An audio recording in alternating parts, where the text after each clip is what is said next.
Welcome, dear listener, to this evening's audiobook. This reading is brought to you by Sleepy Sounds. Tonight, we will be reading The Strange Case of Dr. Jekyll and Mr. Hyde, as written by Robert Louis Stevenson. So, as the gentle sound of the soft rain starts to fall, let us begin our terrifying journey together. Story of the Door. Mr. Utterson, the lawyer, was a man of a rugged countenance that was never lighted by a smile, cold, scanty, and embarrassed in discourse, backward in sentiment. Lean, long, dusty, dreary, and yet somehow lovable. At friendly meetings, and when the wine was to his taste, something eminently human beaconed from his eye.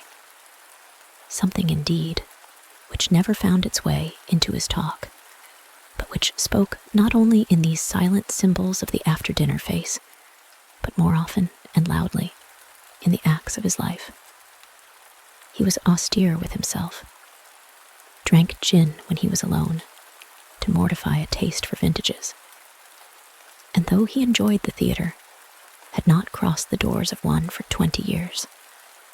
But he had an approved tolerance for others, sometimes wondering, almost with envy, at the high pressure of spirits involved in their misdeeds, and in any extremity inclined to help rather than to reprove. I inclined to Cain's heresy, he used to say quaintly. I let my brother go to the devil, in his own way. In this character, it was frequently his fortune to be the last reputable acquaintance and the last good influence in the lives of down-going men. And to such as these, so long as they came about his chambers, he never marked a shade of change in his demeanor. No doubt the feat was easy to Mr. Utterson, for he was undemonstrative at the best, and even his friendship seemed to be founded in a similar catholicity of good nature. It is the mark of a modest man to accept his friendly circle ready-made from the hands of opportunity. And that was the lawyer's way. His friends were those of his own blood, or those whom he had known the longest. His affections, like ivy, were the growth of time. They implied no aptness in the object. Hence, no doubt the bond that united him to Mr. Richard Enfield, his distant kinsman, the well-known man about town. It was a nut to crack for many, what these two could see in each other, or what subject they could find in common. It was reported by those who encountered them in their Sunday walks that they said nothing, looked singularly dull, and would hail with obvious relief the appearance of a friend. For all that, the two men put the greatest store by these excursions, counted them the chief jewel of each week, and not only set aside occasions of pleasure, but even resisted the calls of business, that they might enjoy them uninterrupted. It chanced on one of these rambles that their way led them down a by-street in a busy quarter of London. The street was small, and what is called quiet, but it drove a thriving trade on the weekdays. The inhabitants were all doing well, it seemed, and all emulously hoping to do better still, and laying out the surplus of their grains in coquetry, so that the shop fronts stood along that thoroughfare with an air of invitation, like rows of smiling saleswomen. Even on Sunday, when it veiled its more florid charms and lay comparatively empty of passage, the street shone out in contrast to its dingy neighborhood, like a fire in a forest, and with its freshly painted shutters, well-polished brasses, and general cleanliness and gaiety of note, instantly caught and pleased the eye of the passenger. 2 doors from one corner, on the left hand going east, the line was broken by the entry of a court, and just at that point, a certain sinister block of building thrust forward its gable on the street. It was 2 stories high, showed no window, nothing but a door on the lower story, and a blind forehead of discolored wall on the upper, and bore in every feature the marks of prolonged and sordid negligence. The door, which was equipped with neither bell nor knocker, was blistered and stained. Tramps slouched into the recess and struck matches on the panels. Children kept shop upon the steps. The schoolboy had tried his knife on the moldings, and for close on a generation, no one had appeared to drive away these random visitors or to repair their ravages. Mr. Enfield and the lawyer were on the other side of the by-street. But when they came abreast of the entry, the former lifted up his cane and pointed. "Did you ever remark that door?" he asked. And when his companion had replied in the affirmative, "It is connected in my mind," added he, "with a very odd story." "Indeed," said Mr. Utterson, with a slight change of voice. "And what was that?" "Well, it was this way," returned Mr. Enfield. "I was coming home from some place at the end of the world, about 3 o'clock of a black winter morning, and my way lay through a part of town where there was literally nothing to be seen but lamps. Street after street, and all the folks asleep. Street after street, all lighted up as if for a procession, and all as empty as a church. Till at last I got into that state of mind when a man listens and listens and begins to long for the sight of a policeman. All at once, I saw 2 figures. One, a little man who was stumping along eastward at a good walk, and the other, a girl of maybe 8 or 10, who was running as hard as she was able down a cross street. Well, sir, the 2 ran into one another naturally enough at the corner. And then came the horrible part of the thing, for the man trampled calmly over the child's body and left her screaming on the ground. It sounds nothing to hear, but it was hellish to see. It wasn't like a man. It was like some damned juggernaut. I gave a few hello, took to my heels, collared my gentleman, and brought him back to where there was already quite a group about the screaming child. He was perfectly cool and made no resistance, but gave me one look, so ugly that it brought out the sweat on me like running.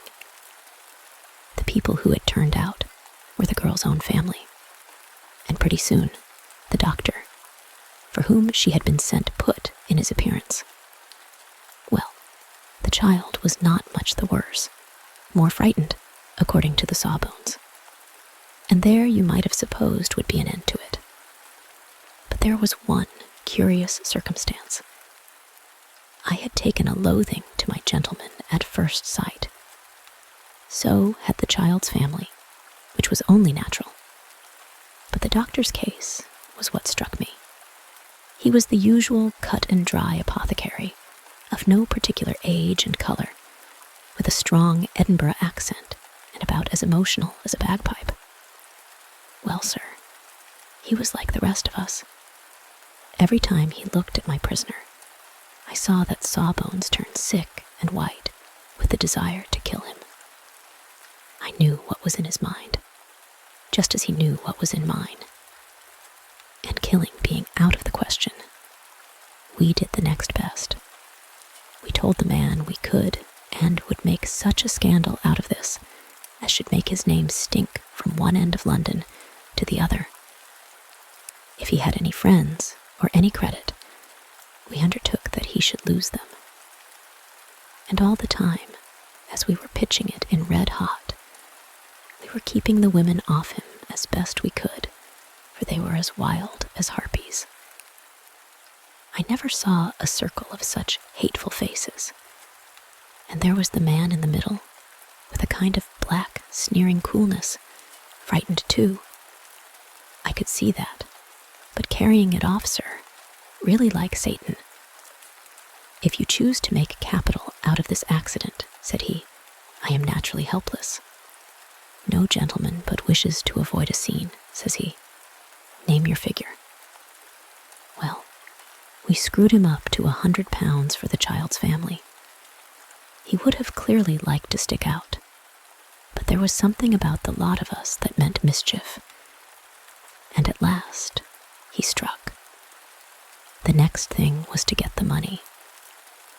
And where do you think he carried us, but to that place with the door? Whipped out a key, went in, and presently came back with the matter of £10 in gold and a check for the balance on Kutz's, drawn payable to bearer, and signed with a name that I can't mention, though it's one of the points of my story. But it was a name at least very well known and often printed. The figure was stiff, but the signature was good for more than that, if it was only genuine. I took the liberty of pointing out to my gentleman that the whole business looked apocryphal, and that a man does not, in real life, walk into a cellar door at 4 a.m. and come out with another man's check for close upon £100. But he was quite easy and sneering. Set your mind at rest, says he. I will stay with you till the banks open and cash the check myself. So we all set off, the doctor and the child's father and our friend and myself, and passed the rest of the night in my chambers. And next day, when we had breakfasted, went in a body to the bank. I gave in the check myself and said I had every reason to believe it was a forgery. Not a bit of it. The check was genuine. Tut, tut, said Mr. Utterson. I see you feel as I do, said Mr. Enfield. Yes, it's a bad story. For my man was a fellow that nobody could have to do with, a really damnable man. And the person that drew the check is the very pink of the proprieties, celebrated too. And, what makes it worse, one of your fellows who do what they call good. Blackmail, I suppose, an honest man paying through the nose for some of the capers of his youth. Blackmail House is what I call the place with the door, in consequence. Though even that, you know, is far from explaining all, he added, and with the words fell into a vein of musing. From this, he was recalled by Mr. Utterson asking rather suddenly, "And you don't know if the drawer of the check lives there?" "A likely place, isn't it?" returned Mr. Enfield. "But I happen to have noticed his address. He lives in some square or other." "And you never asked about the place with the door?" said Mr. Utterson. "No, sir. I had a delicacy," was the reply. "I feel very strongly about putting questions. It partakes too much of the style of the Day of Judgment. You start a question, and it's like starting a stone. You sit quietly on the top of a hill, and away the stone goes, starting others. And presently, some bland old bird, the last you would have thought of, is knocked on the head in his own back garden, and the family have to change their name. No, sir, I make it a rule of mine. The more it looks like Queer Street, the less I ask." "A very good rule, too," said the lawyer. "But I have studied the place for myself," continued Mr. Enfield. "It seems scarcely a house. There is no other door, and nobody goes in or out of that one, but once in a great while, the gentleman of my adventure. There are 3 windows looking on the court on the first floor, none below. The windows are always shut, but they're clean. And then there is a chimney which is generally smoking, so somebody must live there. And yet, it's not so sure, for the buildings are so packed together about the court that it's hard to say where one ends and another begins." The pair walked on again for a while in silence. And then, "Enfield," said Mr. Utterson, "that's a good rule of yours."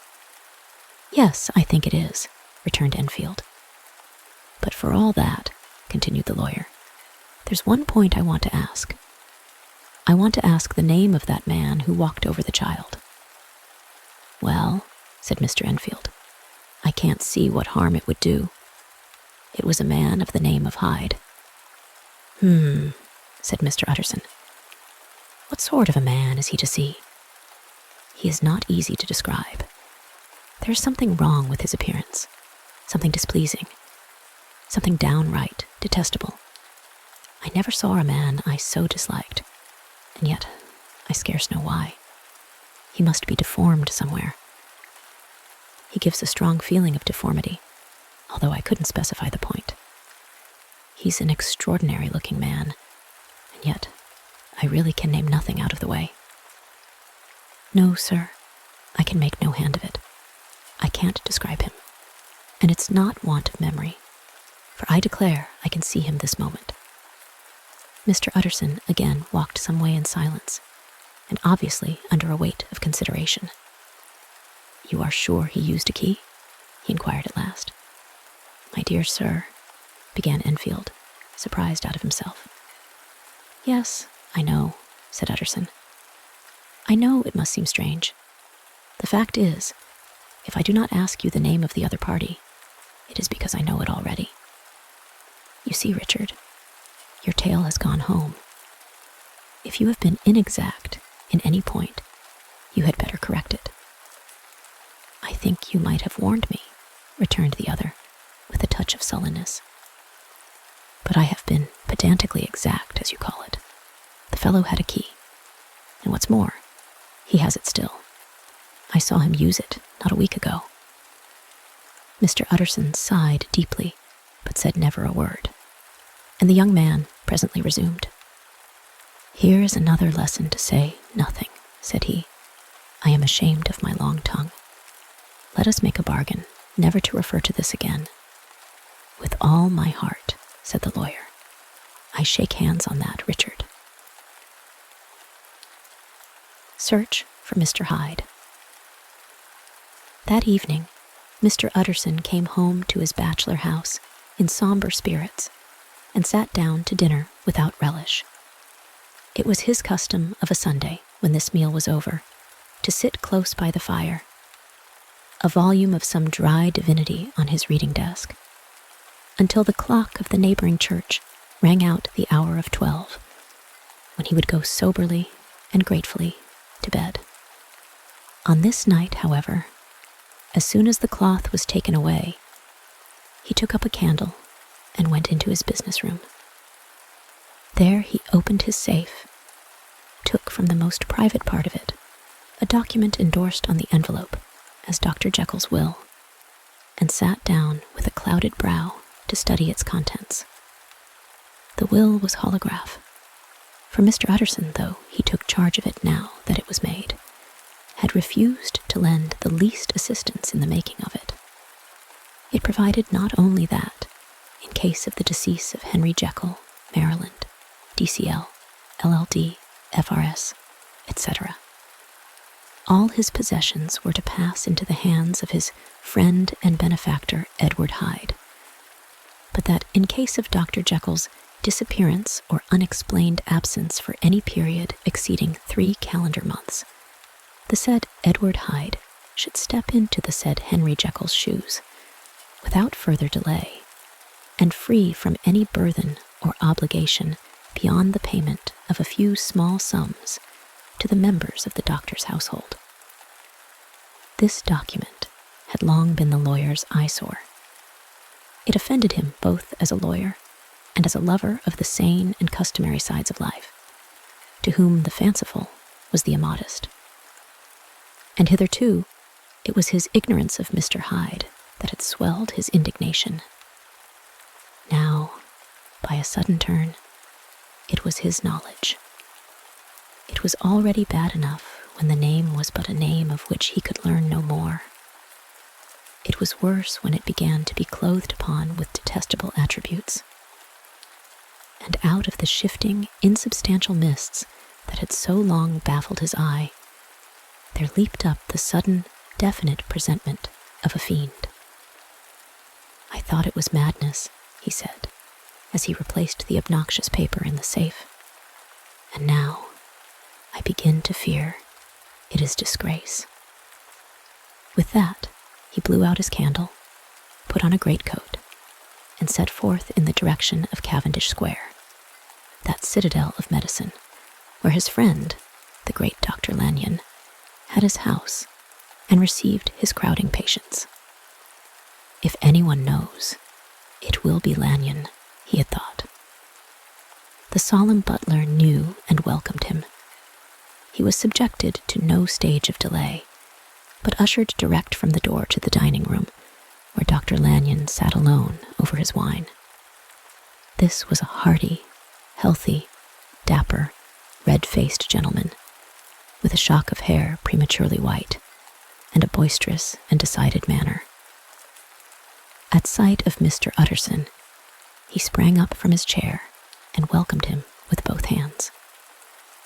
The geniality, as was the way of the man, was somewhat theatrical to the eye, but it reposed on genuine feeling.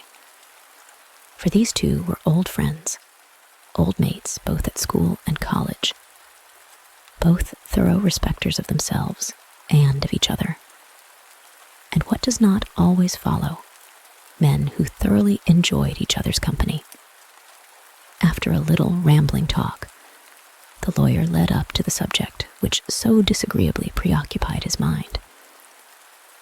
"I suppose, Lanyon," said he, "you and I must be the two oldest friends that Henry Jekyll has." "I wish the friends were younger," chuckled Dr. Lanyon. "But I suppose we are. And what of that? I see little of him now." "Indeed," said Utterson. "I thought you had a bond of common interest." "We had," was the reply. "But it is more than 10 years since Henry Jekyll became too fanciful for me. He began to go wrong in mind. And though, of course, I continue to take an interest in him for old sake's sake, as they say, I see, and I have seen devilish little of the man." "Such unscientific balderdash," added the doctor, flushing suddenly purple. Would have estranged Damon and Pythias. This little spirit of temper was somewhat of a relief to Mr. Utterson. They have only differed on some point of science, he thought. And being a man of no scientific passions, except in the matter of conveyancing, he even added, "It is nothing worse than that." He gave his friend a few seconds to recover his composure, and then approached the question he had come to put. "Did you ever come across a protégé of his, one Hyde?" he asked. "Hyde?" repeated Lanyon. "No, never heard of him, since my time." That was the amount of information that the lawyer carried back with him to the great dark bed on which he tossed to and fro, until the small hours of the morning began to grow large. It was a night of little ease to his toiling mind, toiling in mere darkness and besieged by questions. 6 o'clock struck on the bells of the church that was so conveniently near to Mr. Utterson's dwelling, and still he was digging at the problem. Hitherto, it had touched him on the intellectual side alone. But now, his imagination also was engaged, or rather enslaved. And as he lay and tossed in the gross darkness of the night and the curtained room, Mr. Enfield's tale went by before his mind in a scroll of lighted pictures. He would be aware of the great field of lamps of a nocturnal city, then of the figure of a man walking swiftly, then of a child running from the doctors, and then these met, and that human juggernaut trod the child down and passed on, regardless of her screams. Or else he would see a room in a rich house where his friend lay asleep, dreaming and smiling at his dreams. And then the door of that room would be opened, the curtains of the bed plucked apart, the sleeper recalled, and lo, there would stand by his side a figure to whom power was given, and even at that dead hour he must rise and do its bidding. figure in these two phases haunted the lawyer all night, and if at any time he dozed over, it was but to see it glide more stealthily through sleeping houses, or move the more swiftly, and still the more swiftly, even to dizziness, through wider labyrinths of lamplighted city, and at every street corner crush a child and leave her screaming. And still the figure had no face by which he might know it. Even in his dreams, it had no face, or one that baffled him and melted before his eyes. And thus it was that there sprang up and grew apace in the lawyer's mind a singularly strong, almost an inordinate curiosity to behold the features of the real Mr. Hyde. If he could but once set eyes on him, he thought the mystery would lighten and perhaps roll altogether away, as was the habit of mysterious things when well examined. He might see a reason for his friend's strange preference or bondage, call it which you please, and even for the startling clause of the will. At least it would be a face worth seeing, the face of a man who was without bowels of mercy, a face which had but to show itself to raise up, in the mind of the unimpressionable Enfield, a spirit of enduring hatred.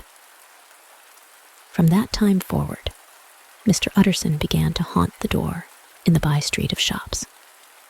In the morning before office hours, at noon when business was plenty and time scarce, at night under the face of the fogged city moon, by all lights, and at all hours of solitude or concourse, the lawyer was to be found on his chosen post. If he be Mr. Hyde, he had thought, I shall be Mr. Seek. And at last his patience was rewarded. It was a fine, dry night, frost in the air, the streets as clean as a ballroom floor, the lamps, unshaken by any wind, drawing a regular pattern of light and shadow. By 10 o'clock, when the shops were closed, the by-street was very solitary, and, in spite of the low growl of London from all round, very silent. Small sounds carried far. Domestic sounds out of the houses were clearly audible on either side of the roadway, and the rumor of the approach of any passenger preceded him by a long time. Mr. Utterson had been some minutes at his post when he was aware of an odd light footstep drawing near. In the course of his nightly patrols, he had long grown accustomed to the quaint effect with which the footfalls of a single person, while he is still a great way off, suddenly spring out distinct from the vast hum and clatter of the city. Yet his attention had never before been so sharply and decisively arrested, and it was with a strong, superstitious prevision of success that he withdrew into the entry of the court. The steps drew swiftly nearer, and swelled out suddenly louder as they turned the end of the street. The lawyer, looking forth from the entry, could soon see what manner of man he had to deal with. He was small and very plainly dressed, and the look of him, even at that distance, went somehow strongly against the watcher's inclination. But he made straight for the door, crossing the roadway to save time. And as he came, he drew a key from his pocket, like one approaching home. Mr. Utterson stepped out and touched him on the shoulder as he passed. Mr. Hyde, I think. Mr. Hyde shrank back with a hissing intake of the breath. But his fear was only momentary, and though he did not look the lawyer in the face, he answered coolly enough, That is my name. What do you want? I see you are going in, returned the lawyer. I am an old friend of Dr. JEKYLL'S, Mr. Utterson of Gaunt Street. You must have heard of my name, and meeting you so conveniently, I thought you might admit me. You will not find Dr. Jekyll. He is from home, replied Mr. Hyde. blowing in the key. And then, suddenly, but still without looking up, "How did you know me?" he asked. "On your side," said Mr. Utterson. "Will you do me a favor?" "With pleasure," replied the other. "What shall it be?" "Will you let me see your face?" asked the lawyer. Mr. Hyde appeared to hesitate, and then, as if upon some sudden reflection, fronted about with an air of defiance. And the pair stared at each other pretty fixedly for a few seconds. "Now I shall know you again," said Mr. Utterson. "It may be useful." "Yes," returned Mr. Hyde. "It is as well we have met. And apropos, you should have my address." And he gave a number of a street in Soho. Good God, thought Mr. Utterson. Can he too have been thinking of the will? But he kept his feelings to himself, and only grunted in acknowledgement of the address. "And now," said the other, "how did you know me?" "By description," was the reply. "Whose description?" "We have common friends," said Mr. Utterson. "Common friends," echoed Mr. Hyde, a little hoarsely. "Who are they?" "Jekyll, for instance," said the lawyer. "He never told you," said Mr. Hyde, with a flush of anger. "I did not think you would have lied." "Come," said Mr. Utterson, "that is not fitting language." The other snarled aloud into a savage laugh, and the next moment, with extraordinary quickness, he had unlocked the door and disappeared into the house. The lawyer stood a while when Mr. Hyde had left him, the picture of disquietude. Then he began slowly to mount the street, pausing every step or two and putting his hand to his brow like a man in mental perplexity. The problem he was thus debating as he walked was one of a class that is rarely solved. Mr. Hyde was pale and dwarfish. He gave an impression of deformity without any nameable malformation.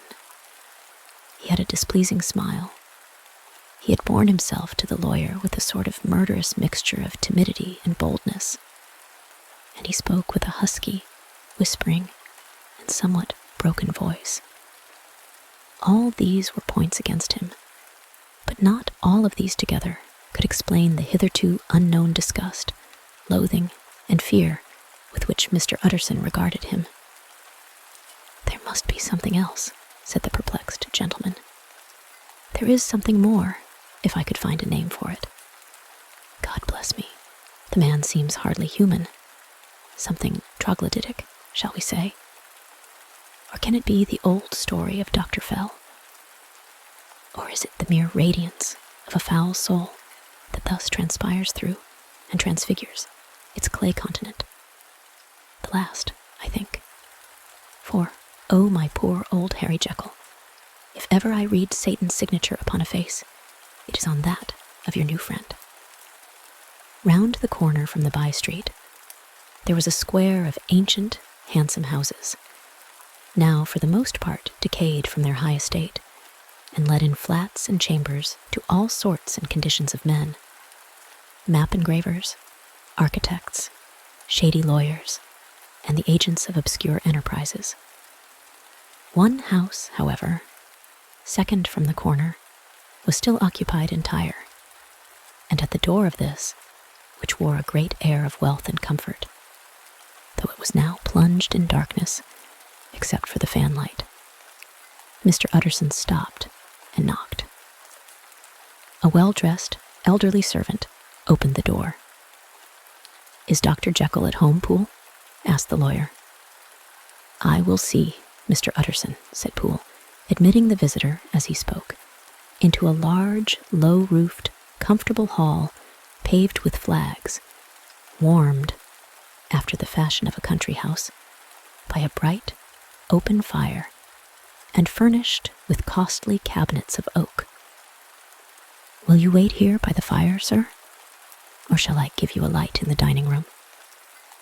"Here, thank you," said the lawyer, and he drew near and leaned on the tall fender. This hall, in which he was now left alone, was a pet fancy of his friend the doctor's, and Utterson himself was wont to speak of it as the pleasantest room in London. But tonight there was a shudder in his blood. The face of Hyde sat heavy on his memory. He felt, what was rare with him, a nausea and distaste of life. And in the gloom of his spirits, he seemed to read a menace in the flickering of the firelight on the polished cabinets and the uneasy starting of the shadow on the roof. He was ashamed of his relief when Poole presently returned to announce that Dr. Jekyll was gone out. "I saw Mr. Hyde go in by the old dissecting room, Poole," he said. "Is that right, when Dr. Jekyll is from home?" "Quite right, Mr. Utterson, sir," replied the servant. "Mr. Hyde has a key." "Your master seems to repose a great deal of trust in that young man, Poole," resumed the other musingly. "Yes, sir, he does indeed," said Poole. "We have all orders to obey him." "I do not think I ever met Mr. Hyde," asked Utterson. "Oh, dear no, sir. He never dines here," replied the butler. "Indeed, we see very little of him on this side of the house. He mostly comes and goes by the laboratory." "Well, good night, Poole." "Good night, Mr. Utterson." And the lawyer set out homeward with a very heavy heart. "Poor Harry Jekyll," he thought. "My mind misgives me he is in deep waters. He was wild when he was young. A long while ago, to be sure. But in the law of God, there's no statute of limitations. Aye, it must be that. The ghost of some old sin, the cancer of some concealed disgrace. Punishment coming, Pete Cloudo. Years after memory has forgotten and self-love condoned the fault." And the lawyer, scared by the thought, brooded a while on his own past, groping in all the corners of memory, lest by chance some jack-in-the-box of an old iniquity should leap to light there. His past was fairly blameless.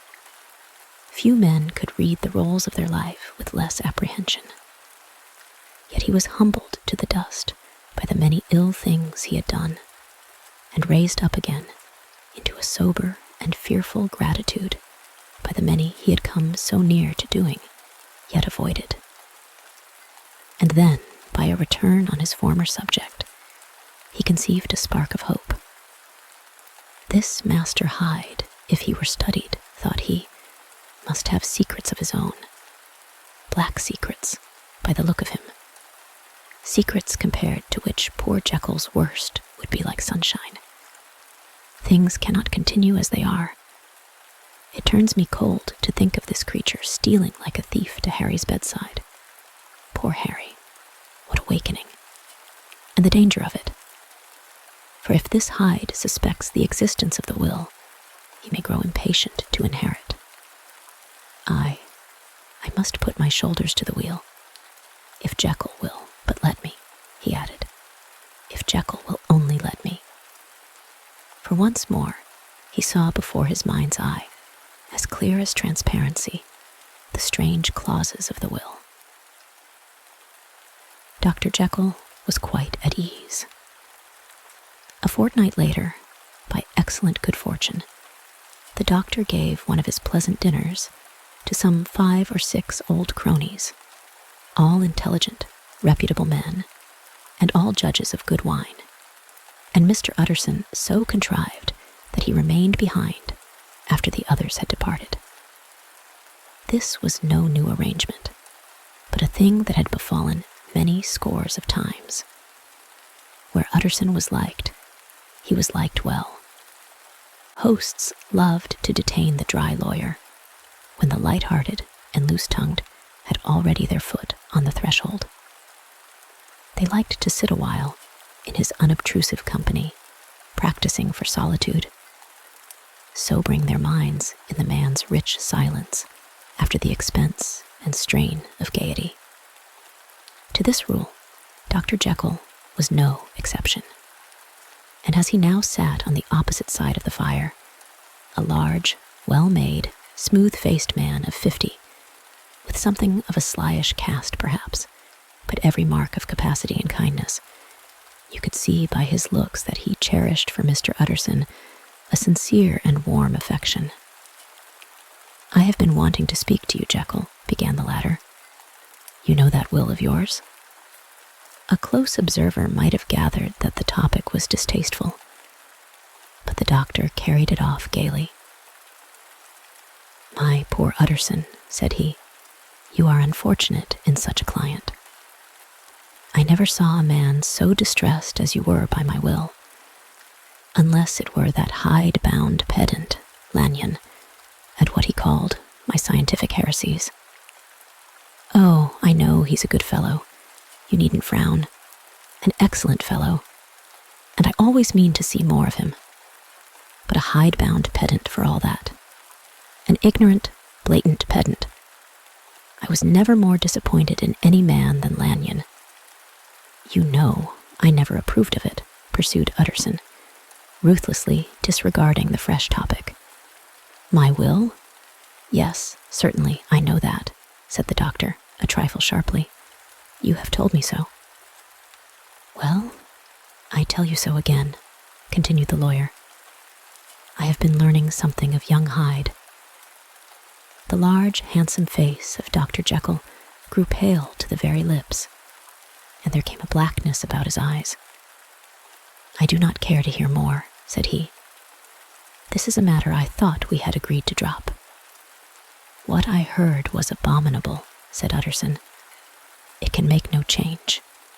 "You do not understand my position," returned the doctor, with a certain incoherency of manner. "I am painfully situated, Utterson. My position is a very strange one. It is one of those affairs that cannot be mended by talking." "Jekyll," said Utterson, "you know me. I am a man to be trusted.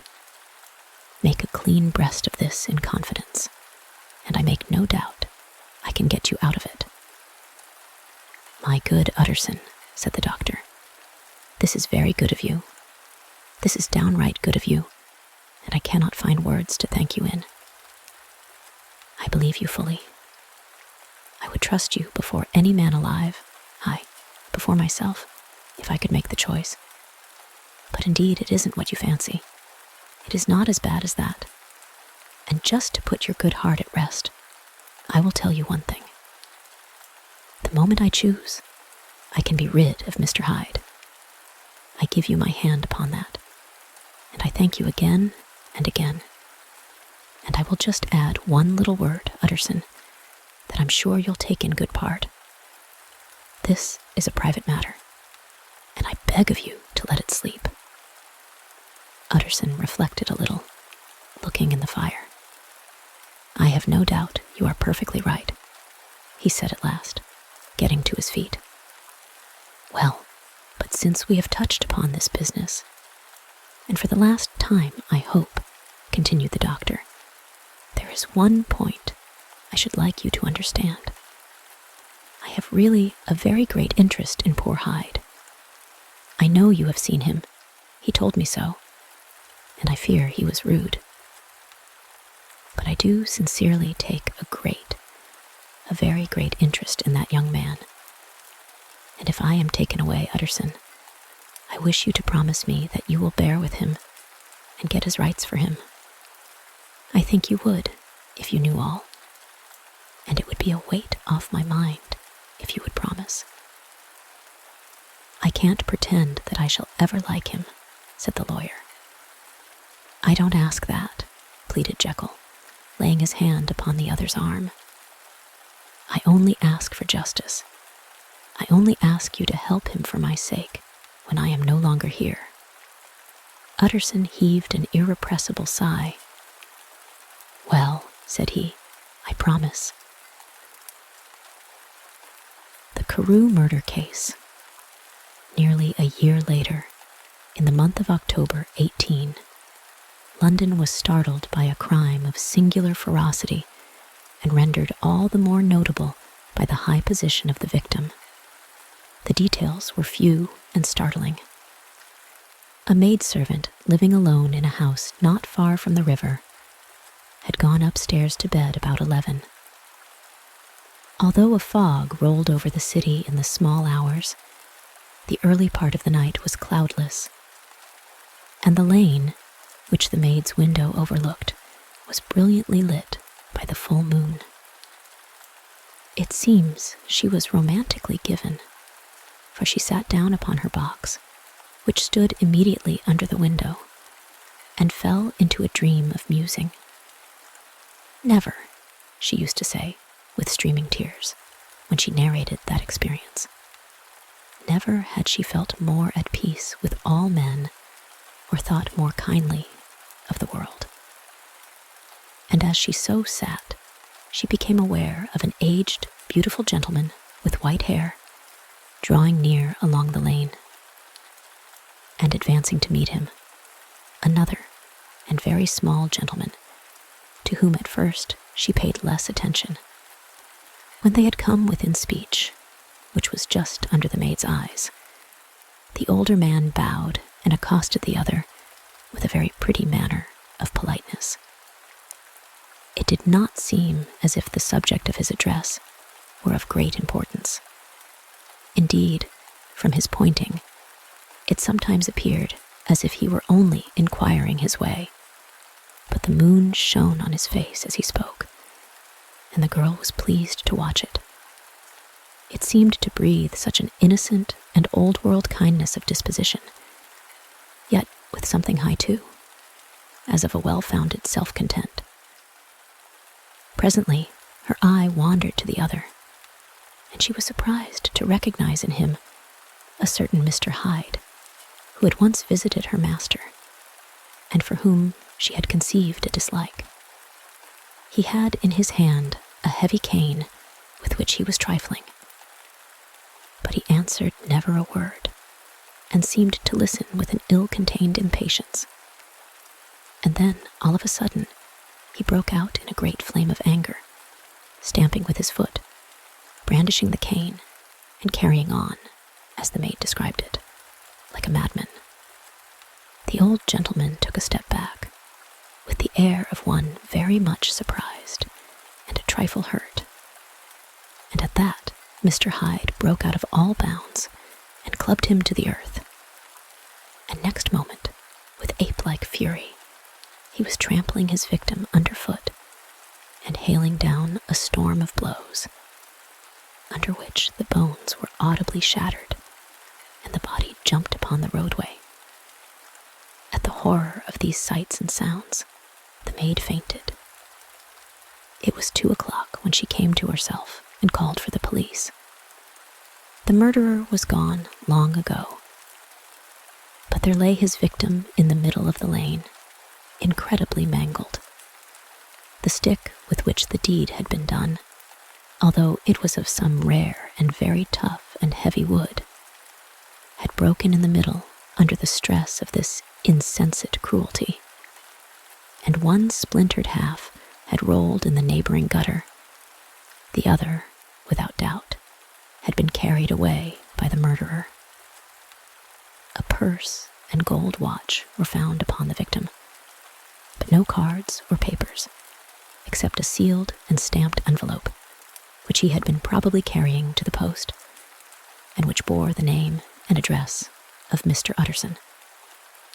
This was brought to the lawyer the next morning, before he was out of bed, and he had no sooner seen it and been told the circumstances than he shot out a solemn lip.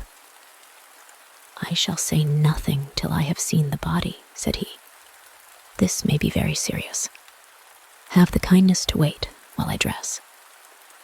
And with the same grave countenance, he hurried through his breakfast and drove to the police station, whither the body had been carried.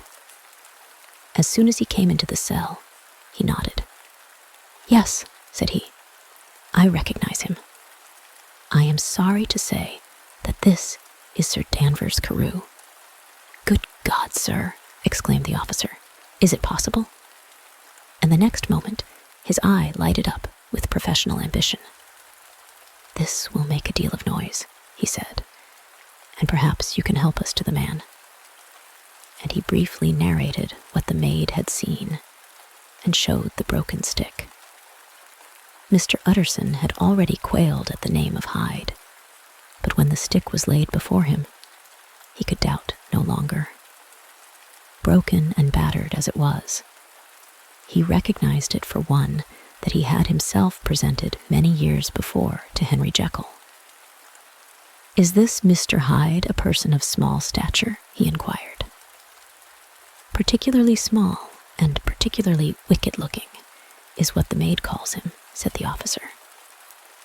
Mr. Utterson reflected, and then, raising his head, "If you will come with me in my cab," he said, "I think I can take you to his house." It was by this time about 9 in the morning, and the first fog of the season.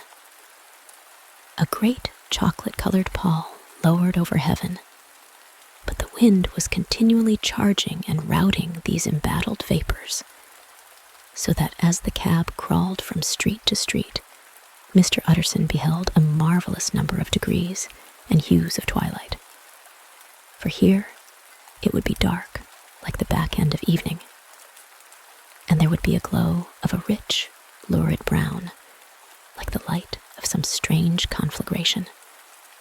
And here, for a moment, the fog would be quite broken up, and a haggard shaft of daylight would glance in between the swirling wreaths. The dismal quarter of Soho, seen under these changing glimpses, with its muddy ways and slatternly passengers, and its lamps, which had never been extinguished, or had been kindled afresh to combat this mournful reinvasion of darkness, seemed, in the lawyer's eyes, like a district of some city in a nightmare. The thoughts of his mind, besides, were of the gloomiest dye, and when he glanced at the companion of his drive, he was conscious of some touch of that terror of the law and the law's officers, which may at times assail the most honest. As the cab drew up before the address indicated, the fog lifted a little and showed him a dingy street, a gin palace, a low French eating house, a shop for the retail of penny numbers and 2-penny salads, many ragged children huddled in the doorways, and many women of many different nationalities passing out, key in hand, to have a morning glass. And the next moment, the fog settled down again upon that part, as brown as umber, and cut him off from his blackguardly surroundings. This was the home of Henry Jekyll's favorite, of a man who was heir to 250,000 sterling. An ivory-faced and silvery-haired old woman opened the door. She had an evil face, smoothed by hypocrisy, but her manners were excellent. "Yes," she said, "this was Mr. Hyde's, but he was not at home. He had been in that night very late, but he had gone away again in less than an hour. There was nothing strange in that. His habits were very irregular, and he was often absent. For instance, it was nearly 2 months since she had seen him till yesterday." "Very well, then. We wish to see his rooms," said the lawyer. And when the woman began to declare it was impossible, "I had better tell you who this person is," he added. "This is Inspector Newcomen of Scotland Yard." A flash of odious joy appeared upon the woman's face. "Ah," said she, "he is in trouble. What has he done?" Mr. Utterson and the inspector exchanged glances. "He don't seem a very popular character," observed the latter. "And now, my good woman, just let me and this gentleman have a look about us." In the whole extent of the house, which but for the old woman remained otherwise empty, Mr. Hyde had only used a couple of rooms, but these were furnished with luxury and good taste. A closet was filled with wine.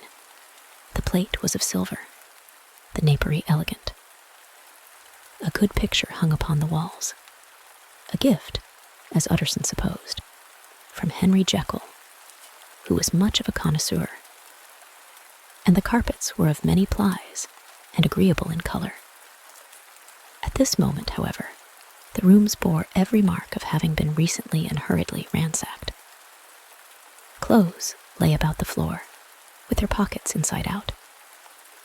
Lock-fast drawers stood open, and on the hearth there lay a pile of gray ashes, as though many papers had been burned. From these embers, the inspector disinterred the butt end of a green checkbook, which had resisted the action of the fire. The other half of the stick was found behind the door, and as this clinched his suspicions, the officer declared himself delighted. A visit to the bank, where several £1,000s were found to be lying to the murderer's credit, completed his gratification. "You may depend upon it, sir," he told Mr. Utterson. "I have him in my hand. He must have lost his head, or he never would have left the stick, or, above all, burned the checkbook. Why, money's life to the man. We have nothing to do but wait for him at the bank and get out the handbills." This last, however, was not so easy of accomplishment, for Mr. Hyde had numbered few familiars. Even the master of the servant maid had only seen him twice. His family could nowhere be traced. He had never been photographed, and the few who could describe him differed widely, as common observers will. Only on one point were they agreed, and that was the haunting sense of unexpressed deformity with which the fugitive impressed his beholders. Incident of the letter. It was late in the afternoon when Mr. Utterson found his way to Dr. JEKYLL'S door, where he was at once admitted by Poole and carried down by the kitchen offices and across a yard which had once been a garden to the building which was indifferently known as the laboratory or dissecting rooms. The doctor had bought the house from the heirs of a celebrated surgeon, and his own tastes being rather chemical than anatomical, had changed the destination of the block at the bottom of the garden.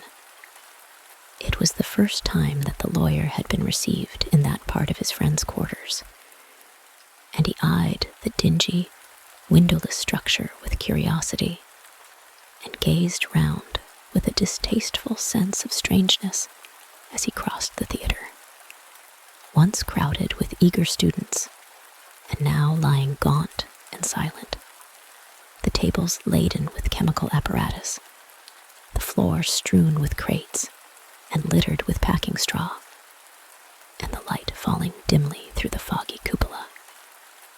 At the further end, a flight of stairs mounted to a door covered with red baize, and through this, Mr. Utterson was at last received into the doctor's cabinet.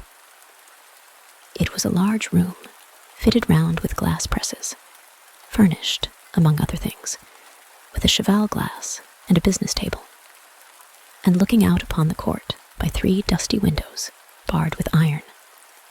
The fire burned in the grate. A lamp was set lighted on the chimney shelf, for even in the houses the fog began to lie thickly.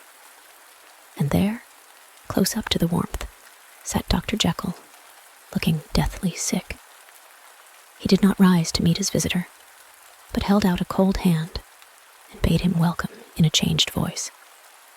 "And now," said Mr. Utterson, as soon as Poole had left them, "you have heard the news?" The doctor shuddered. "They were crying it in the square," he said. "I heard them in my dining room." "One word," said the lawyer. "CAREW was my client, but so are you, and I want to know what I am doing. You have not been mad enough to hide this fellow?" "Utterson, I swear to God," cried the doctor. "I swear to God, I will never set eyes on him again. I bind my honor to you that I am done with him in this world. It is all at an end. And indeed, he does not want my help. You do not know him as I do. He is safe. He is quite safe. Mark my words, he will never more be heard of." The lawyer listened gloomily. He did not like his friend's feverish manner. "You seem pretty sure of him," said he. "And for your sake, I hope you may be right. If it came to a trial, your name might appear." "I am quite sure of him," replied Jekyll. "I have grounds for certainty that I cannot share with anyone. But there is one thing on which you may advise me. I have received a letter, and I am at a loss whether I should show it to the police. I should like to leave it in your hands, Utterson. You would judge wisely, I am sure. I have so great a trust in you." "You fear, I suppose, that it might lead to his detection?" asked the lawyer. "No," said the other. "I cannot say that I care what becomes of Hyde. I am quite done with him.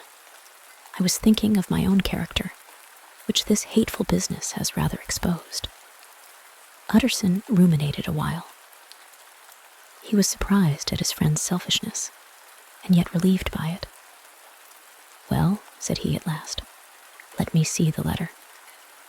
The letter was written in an odd, upright hand and signed Edward Hyde, and it signified, briefly enough, that the writer's benefactor, Dr. Jekyll, whom he had long so unworthily repaid for 1,000 generosities, need labor under no alarm for his safety, as he had means of escape on which he placed a sure dependence.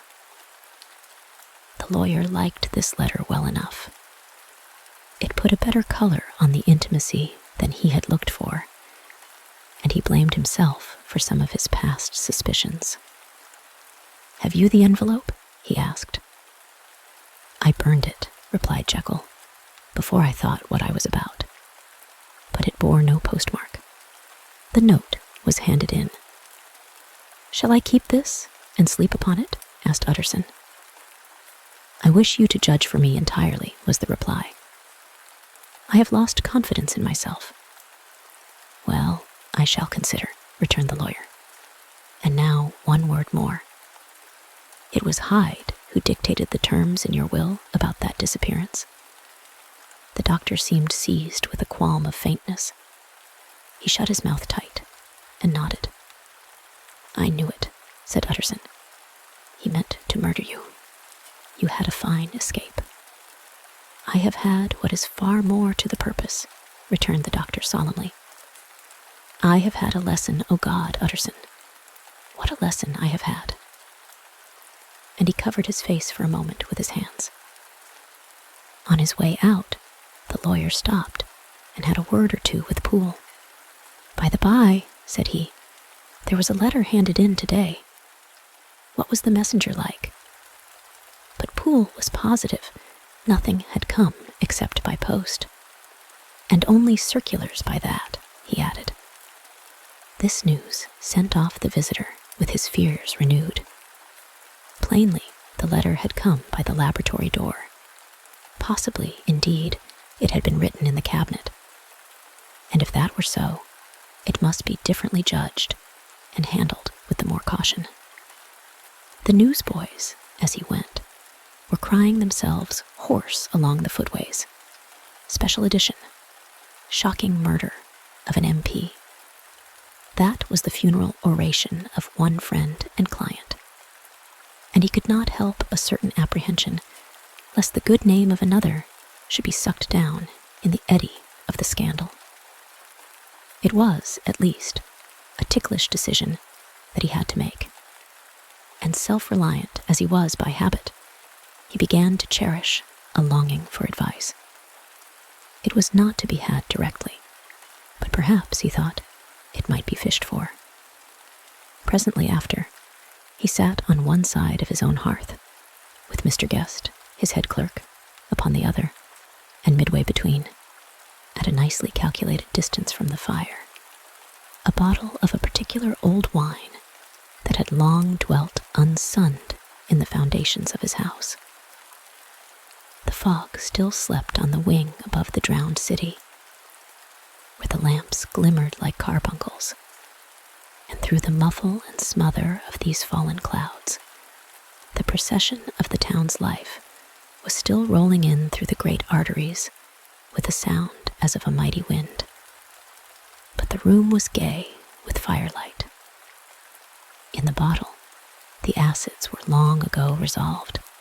The imperial dye had softened with time as the color grows richer in stained windows, and the glow of hot autumn afternoons on hillside vineyards was ready to be set free and to disperse the fogs of London. Insensibly, the lawyer melted. There was no man from whom he kept fewer secrets than Mr. Guest, and he was not always sure that he kept as many as he meant. Guest had often been on business to the doctors. He knew Poole. He could scarce have failed to hear of Mr. Hyde's familiarity about the house. He might draw conclusions. Was it not as well, then, that he should see a letter which put that mystery to right? And above all, since Guest, being a great student and critic of handwriting, would consider the step natural and obliging. The clerk, besides, was a man of counsel. He could scarce read so strange a document without dropping a remark, and by that remark, Mr. Utterson might shape his future course. "This is a sad business about Sir Danvers," he said. "Yes, sir, indeed. It has elicited a great deal of public feeling," returned Guest. "The man, of course, was mad." "I should like to hear your views on that," replied Utterson. "I have a document here in his handwriting. It is between ourselves, for I scarce know what to do about it. It is an ugly business at the best. But there it is, quite in your way, a murderer's autograph." Guest's eyes brightened, and he sat down at once and studied it with passion. "No, sir," he said, "not mad, but it is an odd hand. And by all accounts, a very odd writer," added the lawyer. Just then the servant entered with a note. "Is that from Dr. Jekyll, sir?" inquired the clerk. "I thought I knew the writing. Anything private, Mr. Utterson?" "Only an invitation to dinner. Why? Do you want to see it?" "One moment. I thank you, sir." And the clerk laid the 2 sheets of paper alongside and sedulously compared their contents. "Thank you, sir," he said at last, returning both. "It's a very interesting autograph." There was a pause, during which Mr. Utterson struggled with himself. "Why did you compare them, Guest?" he inquired suddenly. "Well, sir," returned the clerk, "there's a rather singular resemblance. The 2 hands are in many points identical, only differently sloped." "Rather quaint," said Utterson. "It is, as you say, rather quaint," returned Guest. "I wouldn't speak of this note, you know," said the master. "No, sir," said the clerk. "I understand." But no sooner was Mr. Utterson alone that night than he locked the note into his safe, where it reposed from that time forward. "What?" he thought. "Henry Jekyll forged for a murderer," and his blood ran cold in his veins. Incident of Dr. Lanyon. Time ran on. Thousands of pounds were offered in reward, for the death of Sir Danvers was resented as a public injury. But Mr. Hyde had disappeared out of the ken of the police, as though he had never existed. Much of his past was unearthed indeed, and all disreputable. Tales came out of the man's cruelty, at once so callous and violent, of his vile life, of his strange associates, of the hatred that seemed to have surrounded his career, but of his present whereabouts, not a whisper. From the time he had left the house in Soho on the morning of the murder, he was simply blotted out. And gradually, as time drew on, Mr. Utterson began to recover from the hotness of his alarm and to grow more at quiet with himself. The death of Sir Danvers was, to his way of thinking, more than paid for by the disappearance of Mr. Hyde. Now that that evil influence had been withdrawn, a new life began for Dr. Jekyll. He came out of his seclusion, renewed relations with his friends, became once more their familiar guest and entertainer. And whilst he had always been known for charities, he was now no less distinguished for religion. He was busy. He was much in the open air. He did good. His face seemed to open and brighten, as if with an inward consciousness of service. And for more than 2 months, the doctor was at peace. On the 8th of January, Utterson had dined at the doctor's with a small party. Lanyon had been there, and the face of the host had looked from one to the other, as in the old days, when the trio were inseparable friends. On the 12th, and again on the 14th, the door was shut against the lawyer. The doctor was confined to the house, Poole said, and saw no one. On the 15th, he tried again, and was again refused. And having now been used for the last 2 months to see his friend almost daily, he found this return of solitude to weigh upon his spirits. The 5th night he had in guest to dine with him, and the 6th he betook himself to Dr. Lanyon's. There at least he was not denied admittance, but when he came in, he was shocked at the change which had taken place in the doctor's appearance. He had his death warrant written legibly upon his face. The rosy man had grown pale. His flesh had fallen away. He was visibly balder and older. And yet, it was not so much these tokens of a swift physical decay that arrested the lawyer's notice as a look in the eye and quality of manner that seemed to testify to some deep-seated terror of the mind. It was unlikely that the doctor should fear death, and yet that was what Utterson was tempted to suspect. Yes, he thought, he is a doctor. He must know his own state, and that his days are counted, and the knowledge is more than he can bear. And yet, when Utterson remarked on his ill looks, it was with an air of great firmness that Lanyon declared himself a doomed man. "I have had a shock," he said, "and I shall never recover. It is a question of weeks. Well, life has been pleasant. I liked it. Yes, sir, I used to like it. I sometimes think if we knew all, we should be more glad to get away." "Jekyll is ill, too," observed Utterson. "Have you seen him?" But Lanyon's face changed, and he held up a trembling hand. "I wish to see or hear no more of Dr. Jekyll," he said in a loud, unsteady voice. "I am quite done with that person, and I beg that you will spare me any allusion to one whom I regard as dead." "Tut, tut," said Mr. Utterson. And then, after a considerable pause, "Can I do anything?" he inquired. "We are 3 very old friends, Lanyon. We shall not live to make others." "Nothing can be done," returned Lanyon. "Ask himself." "He will not see me," said the lawyer. "I am not surprised at that," was the reply. "Some day, Utterson, after I am dead, you may perhaps come to learn the right and wrong of this. I cannot tell you. And in the meantime, if you can sit and talk with me of other things for God's sake, stay and do so. But if you cannot keep clear of this accursed topic, then in God's name, go, for I cannot bear it." As soon as he got home, Utterson sat down and wrote to Jekyll, complaining of his exclusion from the house, and asking the cause of this unhappy break with Lanyon. And the next day brought him a long answer, often very pathetically worded, and sometimes darkly mysterious in drift. The quarrel with Lanyon was incurable. "I do not blame our old friend," Jekyll wrote, "but I share his view that we must never meet.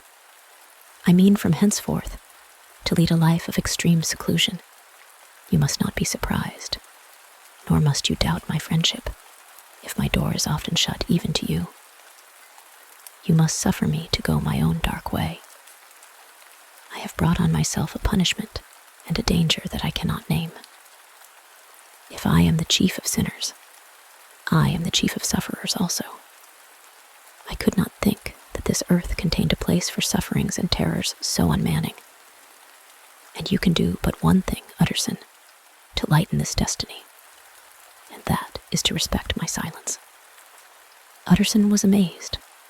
The dark influence of Hyde had been withdrawn. The doctor had returned to his old tasks and amities.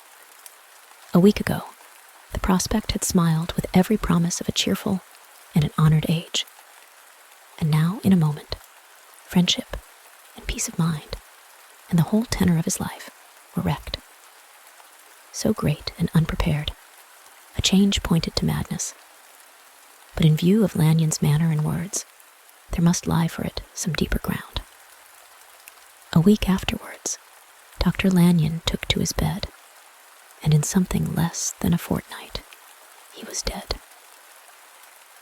The night after the funeral, at which he had been sadly affected, Utterson locked the door of his business room, and sitting there by the light of a melancholy candle, drew out and set before him an envelope addressed by the hand and sealed with the seal of his dead friend.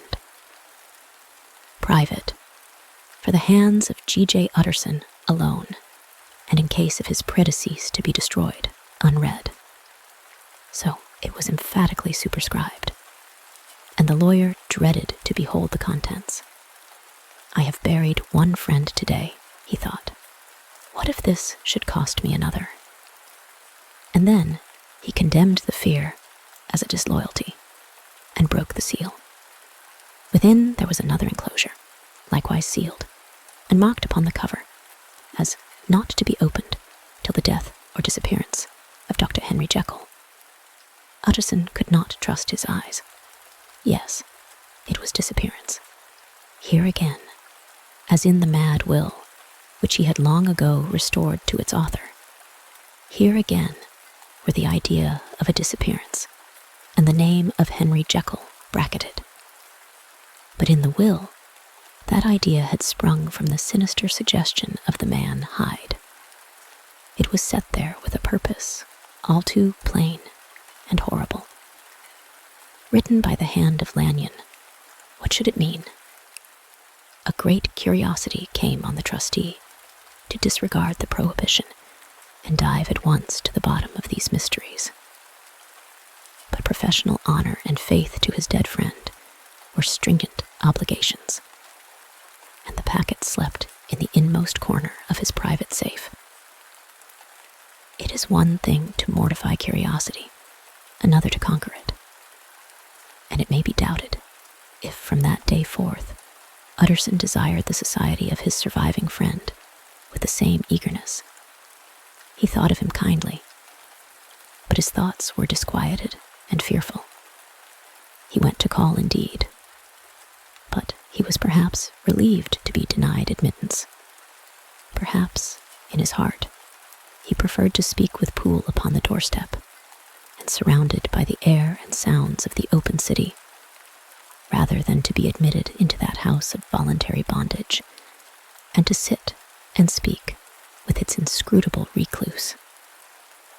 Poole had, indeed, no very pleasant news to communicate. The doctor, it appeared, now more than ever confined himself to the cabinet over the laboratory, where he would sometimes even sleep. He was out of spirits. He had grown very silent. He did not read. It seemed as if he had something on his mind. Utterson became so used to the unvarying character of these reports that he fell off little by little in the frequency of his visits. Incident at the window. It chanced on Sunday, when Mr. Utterson was on his usual walk with Mr. Enfield, that their way lay once again through the by-street, and that when they came in front of the door, Both stopped to gaze on it. "Well," said Enfield, "that story's at an end at least.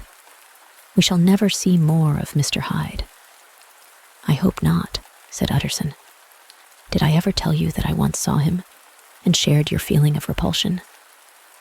"It was impossible to do the one without the other," returned Enfield. "And by the way, what an ass you must have thought me, not to know that this was a back way to Dr. Jekyll's. It was partly your own fault that I found it out, even when I did."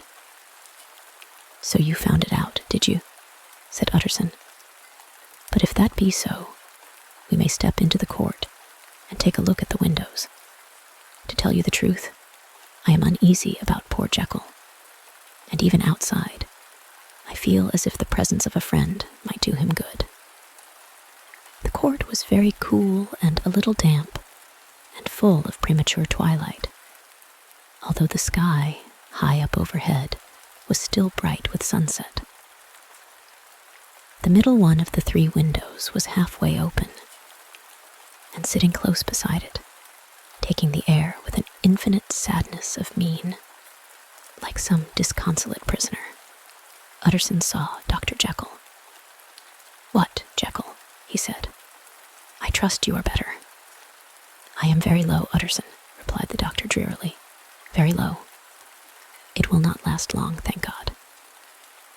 "You stay too much indoors," said the lawyer. "You should be out, whipping up the circulation like Mr. Enfield and me. This is my cousin, Mr. Enfield, Dr. Jekyll. Come now, get your hat and take a quick turn with us." "You are very good," sighed the other. "I should like to very much. But no, it is quite impossible. I dare not. But indeed, Utterson, I am very glad to see you. This is really a great pleasure.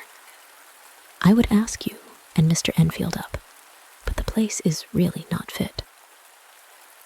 "Why then," said the lawyer, good-naturedly, "the best thing we can do is to stay down here and speak with you from where we are." "That is just what I was about to venture to propose," returned the doctor with a smile. But the words were hardly uttered before the smile was struck out of his face, and succeeded by an expression of such abject terror and despair as froze the very blood of the 2 gentlemen below. They saw it, but for a glimpse, for the window was instantly thrust down. But that glimpse had been sufficient, and they turned and left the court without a word. In silence, too, they traversed the by-street, and it was not until they had come into a neighboring thoroughfare, where even upon a Sunday there were still some stirrings of life, that Mr. Utterson at last turned and looked at his companion. They were both pale, and there was an answering horror in their eyes. God forgive us," said Mr. Utterson. But Mr. Enfield only nodded his head very seriously and walked on once more in silence. The last night, Mr. Utterson was sitting by his fireside one evening after dinner, when he was surprised to receive a visit from Poole. "Bless me, Poole, what brings you here?" he said. And then, taking a second look at him, "What ails you?" he added. "Is the doctor ill?" "Mr. Utterson," said the man, "there is something wrong." "Take a seat, and here is a glass of wine for you," said the lawyer. "Now take your time, and tell me plainly what you want." "You know the doctor's ways, sir," replied Poole, "and how he shuts himself up. Well, he's shut up again in the cabinet, and I don't like it, sir. I wish I may die if I like it. Mr. Utterson, sir, I'm afraid." "Now, my good man," said the lawyer, "be explicit. What are you afraid of?" "I've been afraid for about a week," returned Poole, doggedly disregarding the question, "and I can bear it no more." The man's appearance amply bore out his words. His manner was altered for the worse. And except for the moment when he had first announced his terror, he had not once looked the lawyer in the face. Even now, he sat with the glass of wine untasted on his knee, and his eyes directed to a corner of the floor. "I can bear it no more," he repeated. "Come," said the lawyer. "I see you have some good reason, Poole. I see there is something seriously amiss. Try to tell me what it is." "I think there's been foul play," said Poole hoarsely. "Foul play," cried the lawyer, a good deal frightened and rather inclined to be irritated in consequence. "What foul play? What does the man mean?" "I dare not say, sir," was the answer. "But will you come along with me and see for yourself?" Mr. Utterson's only answer was to rise and get his hat and greatcoat. But he observed with wonder the greatness of the relief that appeared upon the butler's face, and perhaps with no less, that the wine was still untasted when he set it down to follow. It was a wild, cold, seasonable night of March, with a pale moon lying on her back, as though the wind had tilted her, and flying wrack of the most diaphanous and lawny texture. The wind made talking difficult, and flecked the blood into the face. It seemed to have swept the streets unusually bare of passengers, besides, for Mr. Utterson thought he had never seen that part of London so deserted. He could have wished it otherwise. Never in his life had he been conscious of so sharp a wish to see and touch his fellow creatures. For struggle as he might, there was borne in upon his mind a crushing anticipation of calamity. The square, when they got there, was full of wind and dust, and the thin trees in the garden were lashing themselves along the railing.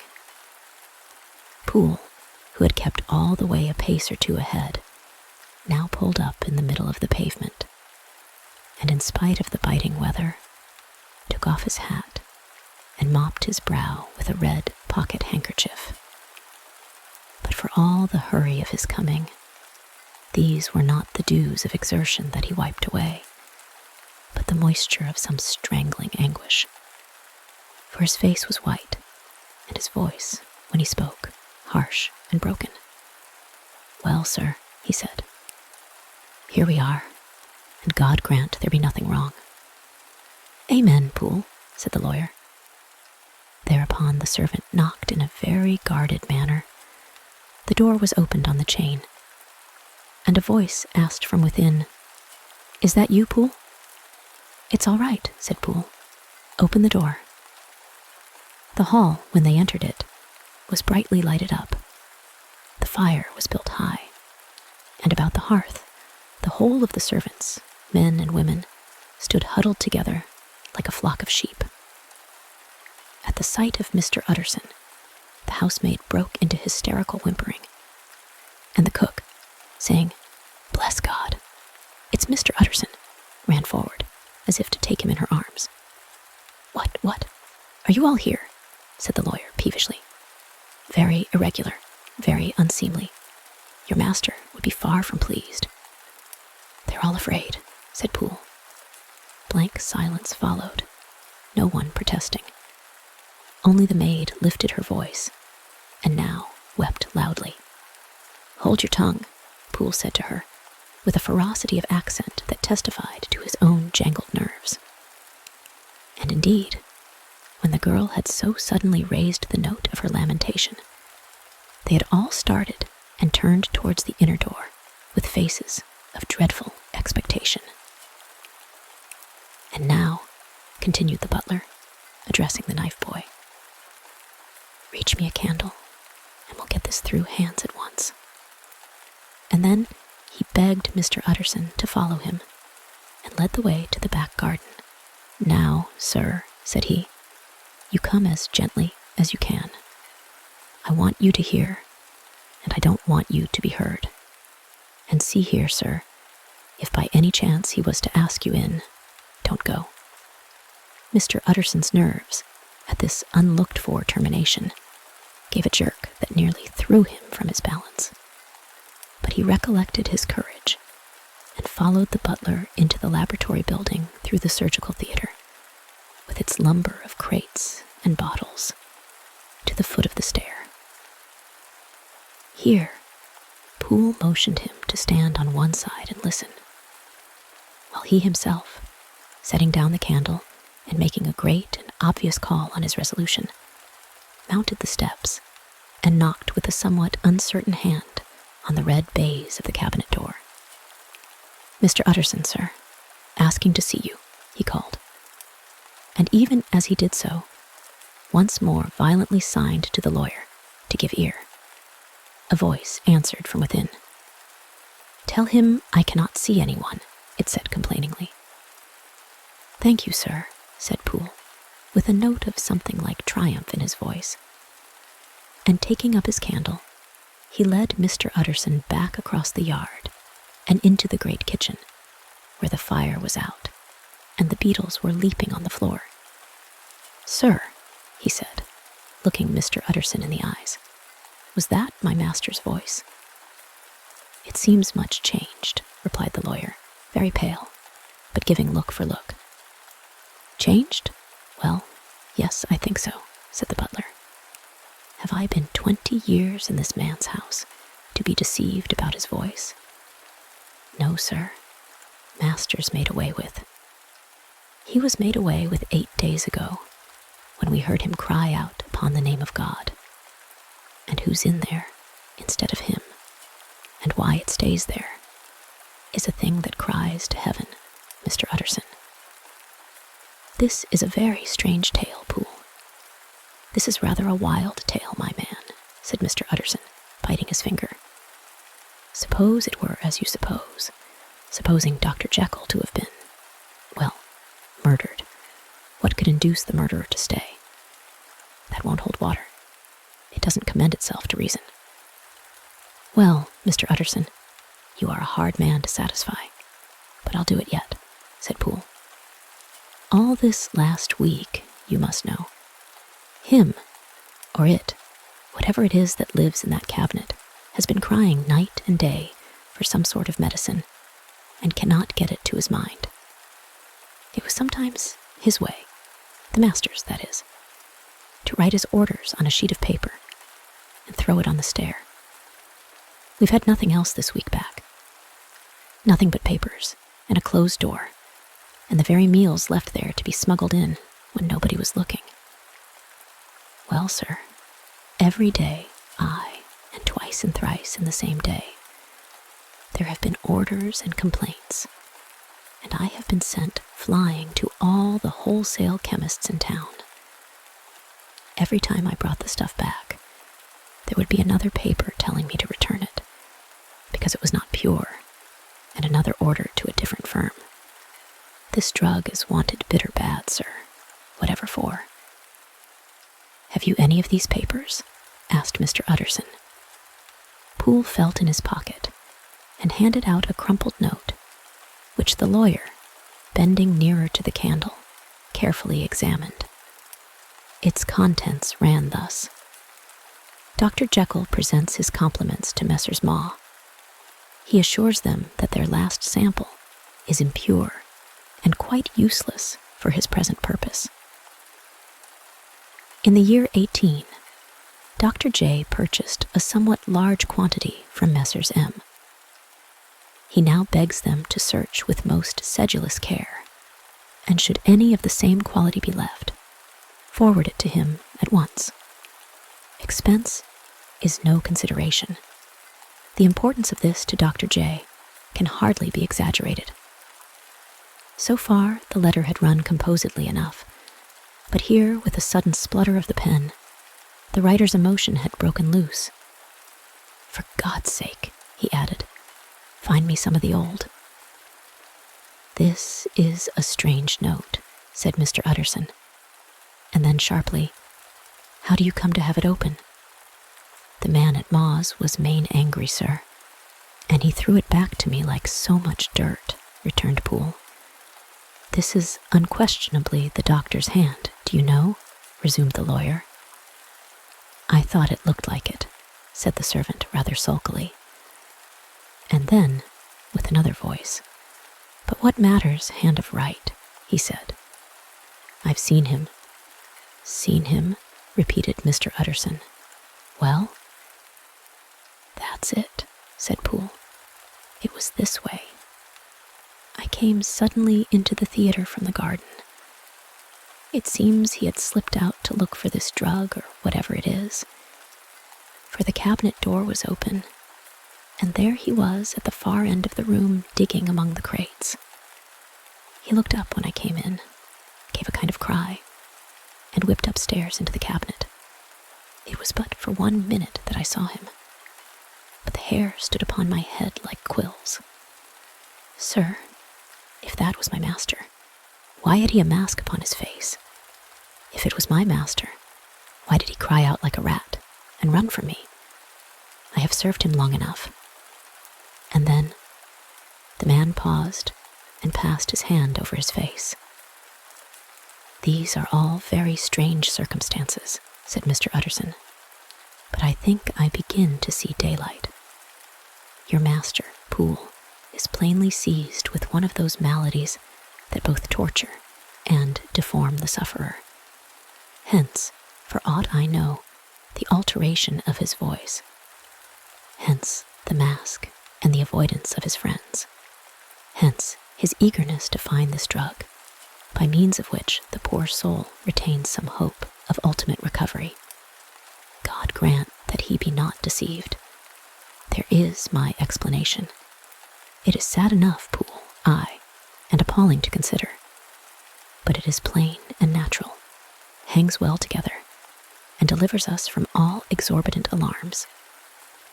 "Sir," said the butler, turning to a sort of mottled pallor, "the thing was not my master, and there's the truth. My master," here he looked round him and began to whisper, "is a tall, fine build of a man, and this was more of a dwarf." Utterson attempted to protest. "Oh, sir," cried Poole, "do you think I do not know my master after 20 years? Do you think I do not know where his head comes to in the cabinet door, where I saw him every morning of my life? No, sir, that thing in the mask was never Dr. Jekyll. God knows what it was, but it was never Dr. Jekyll. And it is the belief of my heart that there was murder done." "Poole," replied the lawyer, "if you say that, it will become my duty to make certain. Much as I desire to spare your master's feelings, much as I am puzzled by this note, which seems to prove him to be still alive, I shall consider it my duty to break in that door." "Ah, Mr. Utterson, that's talking," said the butler. "And now comes the second question," resumed Utterson.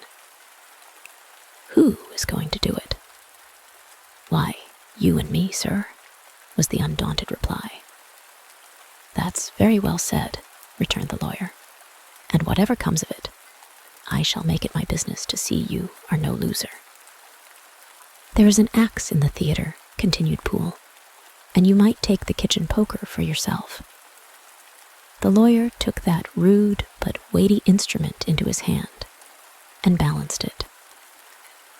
"Do you know, Poole," he said, looking up, "that you and I are about to place ourselves in a position of some peril?" "You may say so, sir, indeed," returned the butler. "It is well, then, that we should be frank," said the other. "We both think more than we have said. Let us make a clean breast. This masked figure that you saw, did you recognize it?" "Well, sir, it went so quick, and the creature was so doubled up that I could hardly swear to that," was the answer. "But if you mean, was it Mr. Hyde? Why, yes, I think it was. You see, it was much of the same bigness, and it had the same quick, light way with it. And then who else could have got in by the laboratory door? You have not forgot, sir, that at the time of the murder, he had still the key with him. But that's not all. I don't know, Mr. Utterson, if you ever met this Mr. Hyde." "Yes," said the lawyer. "I once spoke with him." "Then you must know as well as the rest of us that there was something queer about that gentleman, something that gave a man a turn. I don't know rightly how to say it, sir, beyond this, that you felt in your marrow kind of cold and thin." "I own I felt something of what you describe," said Mr. Utterson. "Quite so, sir," returned Poole. "Well, when that masked thing like a monkey jumped from among the chemicals and whipped into the cabinet, it went down my spine like ice." "Oh, I know it's not evidence, Mr. Utterson. I'm book-learned enough for that. But a man has his feelings, and I give you my Bible word, it was Mr. Hyde." "Aye, aye," said the lawyer. "My fears incline to the same point. Evil, I fear, found it. Evil was sure to come of that connection. I believe you. I believe poor Harry is killed. And I believe his murderer, for what purpose God alone can tell, is still lurking in his victim's room. Well, let our name be vengeance. Call Bradshaw." The footman came at the summons, very white and nervous. "Pull yourself together, Bradshaw," said the lawyer. "This suspense, I know, is telling upon all of you. But it is now our intention to make an end of it. Poole, here, and I are going to force our way into the cabinet. If all is well, my shoulders are broad enough to bear the blame. Meanwhile, lest anything should really be amiss, or any malefactor seek to escape by the back, you and the boy must go round the corner with a pair of good sticks and take your post at the laboratory door. We give you 10 minutes to get to your stations." As Bradshaw left, the lawyer looked at his watch. "And now, Poole, let us get to ours," he said, and taking the poker under his arm, led the way into the yard. The scud had banked over the moon, and it was now quite dark. The wind, which only broke in puffs and drafts into that deep well of building, tossed the light of the candle to and fro about their steps, until they came into the shelter of the theater, where they sat down silently to wait. London hummed solemnly all around, but nearer at hand, the stillness was only broken by the sounds of a footfall moving to and fro along the cabinet floor. "So it will walk all day, sir," whispered Poole. "Aye, and the better part of the night. Only when a new sample comes from the chemist, there's a bit of a break. Ah, it's an ill conscience that's such an enemy to rest. Ah, sir, there's blood foully shed in every step of it. But hark again, a little closer. Put your heart in your ears, Mr. Utterson, and tell me, is that the doctor's foot?" The steps fell lightly and oddly, with a certain swing, for all they went so slowly. It was different indeed from the heavy creaking tread of Henry Jekyll. Utterson sighed. "Is there never anything else?" he asked.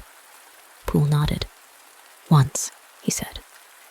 "Once I heard it weeping." "Weeping? How that?" said the lawyer, conscious of a sudden chill of horror. "Weeping like a woman or a lost soul," said the butler. "I came away with that upon my heart, that I could have wept too." But now the 10 minutes drew to an end. Poole disinterred the axe from under a stack of packing straw.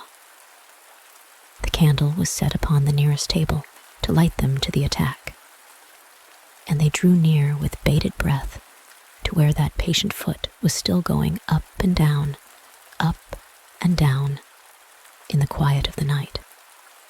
"Jekyll," said Utterson, "I demand to see you." He paused a moment, but there came no reply. "I give you fair warning. Our suspicions are aroused, and I must and shall see you," he resumed. "If not by fair means, then by foul. If not of your consent, then by brute force." "Utterson," said the voice, For God's sake, have mercy." "Ah, that's not Jekyll's voice. It's Hyde's," said Utterson. "Down with the door, Poole." Poole swung the axe over his shoulder. The blow shook the building, and the red baize door leaped against the lock and hinges. A dismal screech, as of mere animal terror, rang from the cabinet. Up went the axe again, and again the panels crashed and the frame bounded. 4 times the blow fell. But the wood was tough, and the fittings were of excellent workmanship. And it was not until the 5th that the lock burst, and the wreck of the door fell inwards on the carpet. The besiegers, appalled by their own riot and the stillness that had succeeded, stood back a little and peered in. There lay the cabinet before their eyes in the quiet lamplight. A good fire glowing and chattering on the hearth, the kettle singing its thin strain, a drawer or two open, papers neatly set forth on the business table and nearer the fire, the things laid out for tea. The quietest room, you would have said. And, but for the glazed presses full of chemicals, the most commonplace that night in London. Right in the middle, there lay the body of a man sorely contorted and still twitching. They drew near on tiptoe, turned it on its back, and beheld the face of Edward Hyde. He was dressed in clothes far too large for him, clothes of the doctor's bigness. The cords of his face still moved with a semblance of life, but life was quite gone. And by the crushed file in the hand and the strong smell of kernels that hung upon the air, Utterson knew that he was looking on the body of a self-destroyer. "We have come too late," he said sternly, "whether to save or punish. Hyde is gone to his account, and it only remains for us to find the body of your master." The far greater proportion of the building was occupied by the theater, which filled almost the whole ground story, and was lighted from above, and by the cabinet, which formed an upper story at one end and looked upon the court. A corridor joined the theater to the door on the by-street, and with this, the cabinet communicated separately by a second flight of stairs. There were besides a few dark closets and a spacious cellar. All these they now thoroughly examined. Each closet needed but a glance, for all were empty, and all, by the dust that fell from their doors, had stood long unopened. The cellar, indeed, was filled with crazy lumber, mostly dating from the times of the surgeon who was Jekyll's predecessor. But even as they opened the door, they were advertised of the uselessness of further search by the fall of a perfect mat of cobweb which had for years sealed up the entrance. Nowhere was there any trace of Henry Jekyll, dead or alive. Poole stamped on the flags of the corridor. "He must be buried here," he said, hearkening to the sound. "Or he may have fled," said Utterson, and he turned to examine the door in the by-street. It was locked, and lying nearby on the flags, they found the key, already stained with rust. "This does not look like use," observed the lawyer. "Use," echoed Poole. "Do you not see, sir, it is broken, much as if a man had stamped on it." "Aye," continued Utterson, "and the fractures, too, are rusty." The two men looked at each other with a scare. "This is beyond me, Poole," said the lawyer. "Let us go back to the cabinet." They mounted the stair in silence, and still with an occasional awestruck glance at the dead body, proceeded more thoroughly to examine the contents of the cabinet. At one table, there were traces of chemical work, various measured heaps of some white salt being laid on glass saucers, as though for an experiment in which the unhappy man had been prevented. "That is the same drug that I was always bringing him," said Poole. And even as he spoke, the kettle with a startling noise boiled over. This brought them to the fireside, where the easy chair was drawn cozily up, and the tea things stood ready to the sitter's elbow, the very sugar in the cup. There were several books on a shelf. One lay beside the tea things open, and Utterson was amazed to find it a copy of a pious work, for which Jekyll had several times expressed a great esteem, annotated in his own hand with startling blasphemies. Next, in the course of their review of the chamber, the searchers came to the cheval glass, into whose depths they looked with an involuntary horror. But it was so turned as to show them nothing but the rosy glow playing on the roof, the fire sparkling in 100 repetitions along the glazed front of the presses, and their own pale and fearful countenances stooping to look in. "This glass has seen some strange things, sir," whispered Poole. "And surely none stranger than itself," echoed the lawyer in the same tones. For what did Jekyll? He caught himself up at the word with a start, and then conquering the weakness. "What could Jekyll want with it?" he said. "You may say that," said Poole. Next, they turned to the business table. On the desk, among the neat array of papers, a large envelope was uppermost, and bore, in the doctor's hand, the name of Mr. Utterson. The lawyer unsealed it, and several enclosures fell to the floor. The first was a will, drawn in the same eccentric terms as the one which he had returned 6 months before, to serve as a testament in case of death, and as a deed of gift in case of disappearance. But in place of the name of Edward Hyde, the lawyer, with indescribable amazement, read the name of Gabriel John Utterson. He looked at Poole, and then back at the paper, and last of all at the dead malefactor stretched upon the carpet. "My head goes round," he said. "He has been all these days in possession. He had no cause to like me. He must have raged to see himself displaced, and he has not destroyed this document." He caught up the next paper. It was a brief note in the doctor's hand, and dated at the top. "Oh, Poole," the lawyer said. "He was alive, and here this day. He cannot have been disposed of in so short a space. He must be still alive. He must have fled. And then, why fled? And how? And in that case, can we venture to declare this suicide? Oh, we must be careful. I foresee that we may yet involve your master in some dire catastrophe." "Why don't you read it, sir?" asked Poole.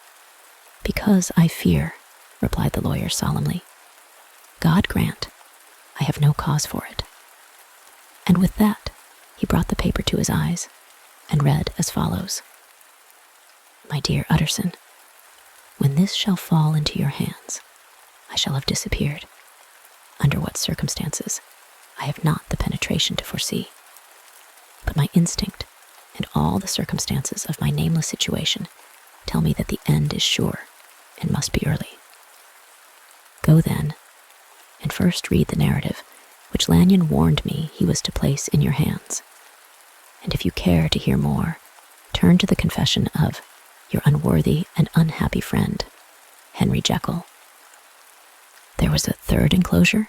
asked Utterson.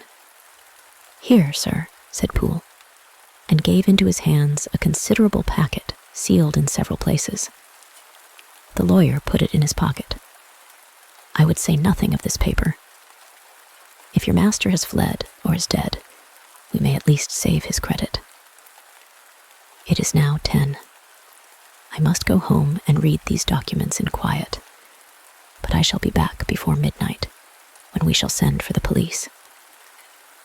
They went out, locking the door of the theater behind them, and Utterson, once more leaving the servants gathered about the fire in the hall, trudged back to his office to read the 2 narratives in which this mystery was now to be explained.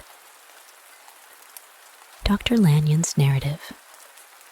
On the 9th of January, now 4 days ago, I received by the evening delivery a registered envelope addressed in the hand of my colleague and old school companion, Henry Jekyll. I was a good deal surprised by this, for we were by no means in the habit of correspondence. I had seen the man, dined with him, indeed, the night before, and I could imagine nothing in our intercourse that should justify formality of registration. The contents increased my wonder, for this is how the letter ran. The 10th of December, 18. Dear Lanyon, you are one of my oldest friends, and although we may have differed at times on scientific questions, I cannot remember, at least on my side, any break in our affection.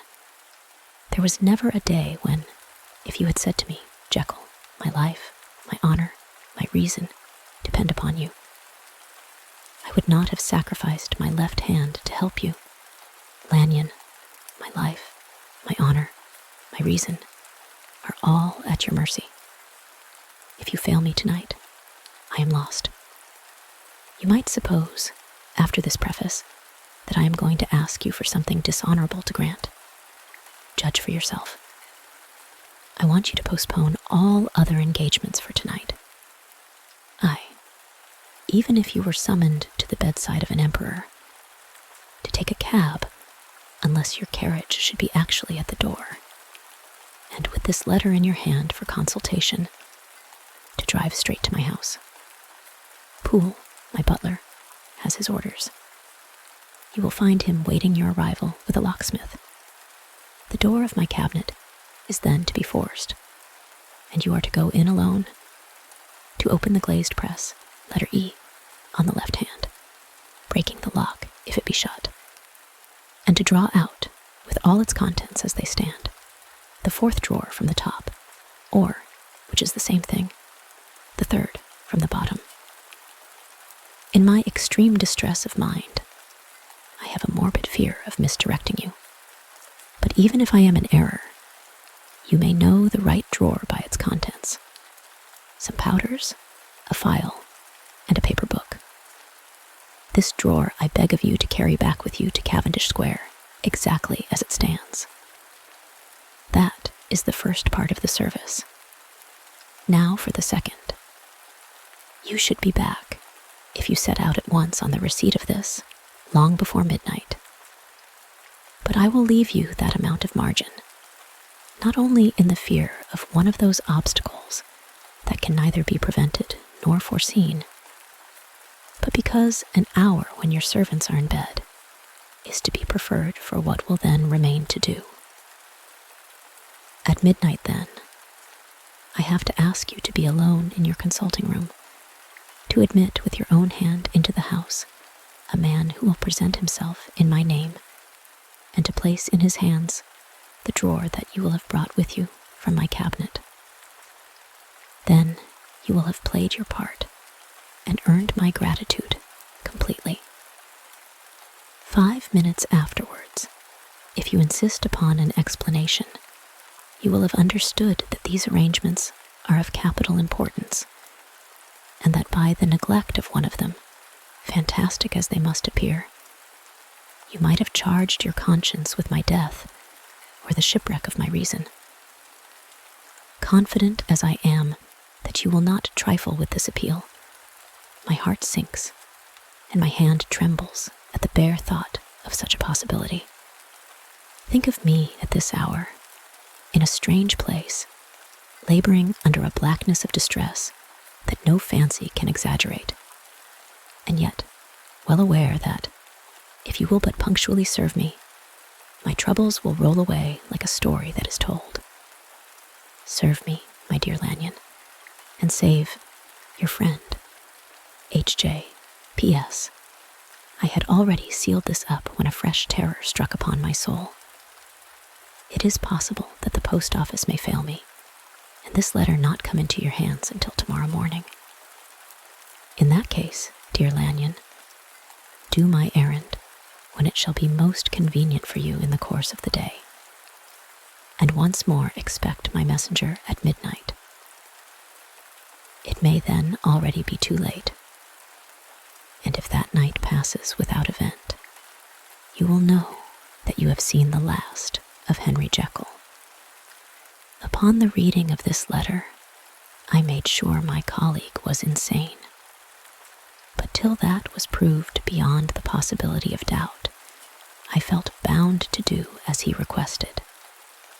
The less I understood of this farrago, the less I was in a position to judge of its importance, and an appeal so worded could not be set aside without a grave responsibility. I rose accordingly from table, got into a hansom, and drove straight to Jekyll's house. The butler was awaiting my arrival. He had received by the same post as mine a registered letter of instruction, and had sent at once for a locksmith and a carpenter.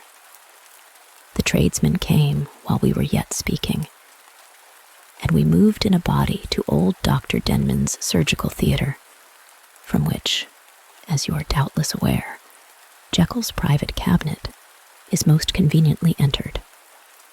The door was very strong, the lock excellent. The carpenter avowed he would have great trouble and have to do much damage if force were to be used, and the locksmith was near despair. But this last was a handy fellow, and after 2 hours' work, the door stood open. The press marked E was unlocked, and I took out the drawer, had it filled up with straw and tied in a sheet, and returned with it to Cavendish Square. Here I proceeded to examine its contents. The powders were neatly enough made up, but not with the nicety of the dispensing chemist, so that it was plain they were of Jekyll's private manufacture. And when I opened one of the wrappers, I found what seemed to me a simple crystalline salt of a white color. The phial, to which I next turned my attention, might have been about half full of a blood-red liquor, which was highly pungent to the sense of smell, and seemed to me to contain phosphorus and some volatile ether. At the other ingredients, I could make no guess.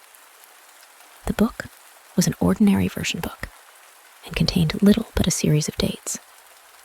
These covered a period of many years, but I observed that the entries ceased nearly a year ago, and quite abruptly. Here and there, a brief remark was appended to a date, usually no more than a single word, double, occurring perhaps 6 times in a total of several hundred entries, and once very early in the list, and followed by several marks of exclamation. Total failure. All this, though it whetted my curiosity, told me little that was definite. Here were a phial of some salt, and the record of a series of experiments that had led, like too many of Jekyll's investigations, to no end of practical usefulness. How could the presence of these articles in my house affect either the honor, the sanity, or the life of my flighty colleague? If his messenger could go to one place, why could he not go to another? And even granting some impediment, why was this gentleman to be received by me in secret? The more I reflected, the more convinced I grew that I was dealing with a case of cerebral disease, and though I dismissed my servants to bed, I loaded an old revolver that I might be found in some posture of self-defense.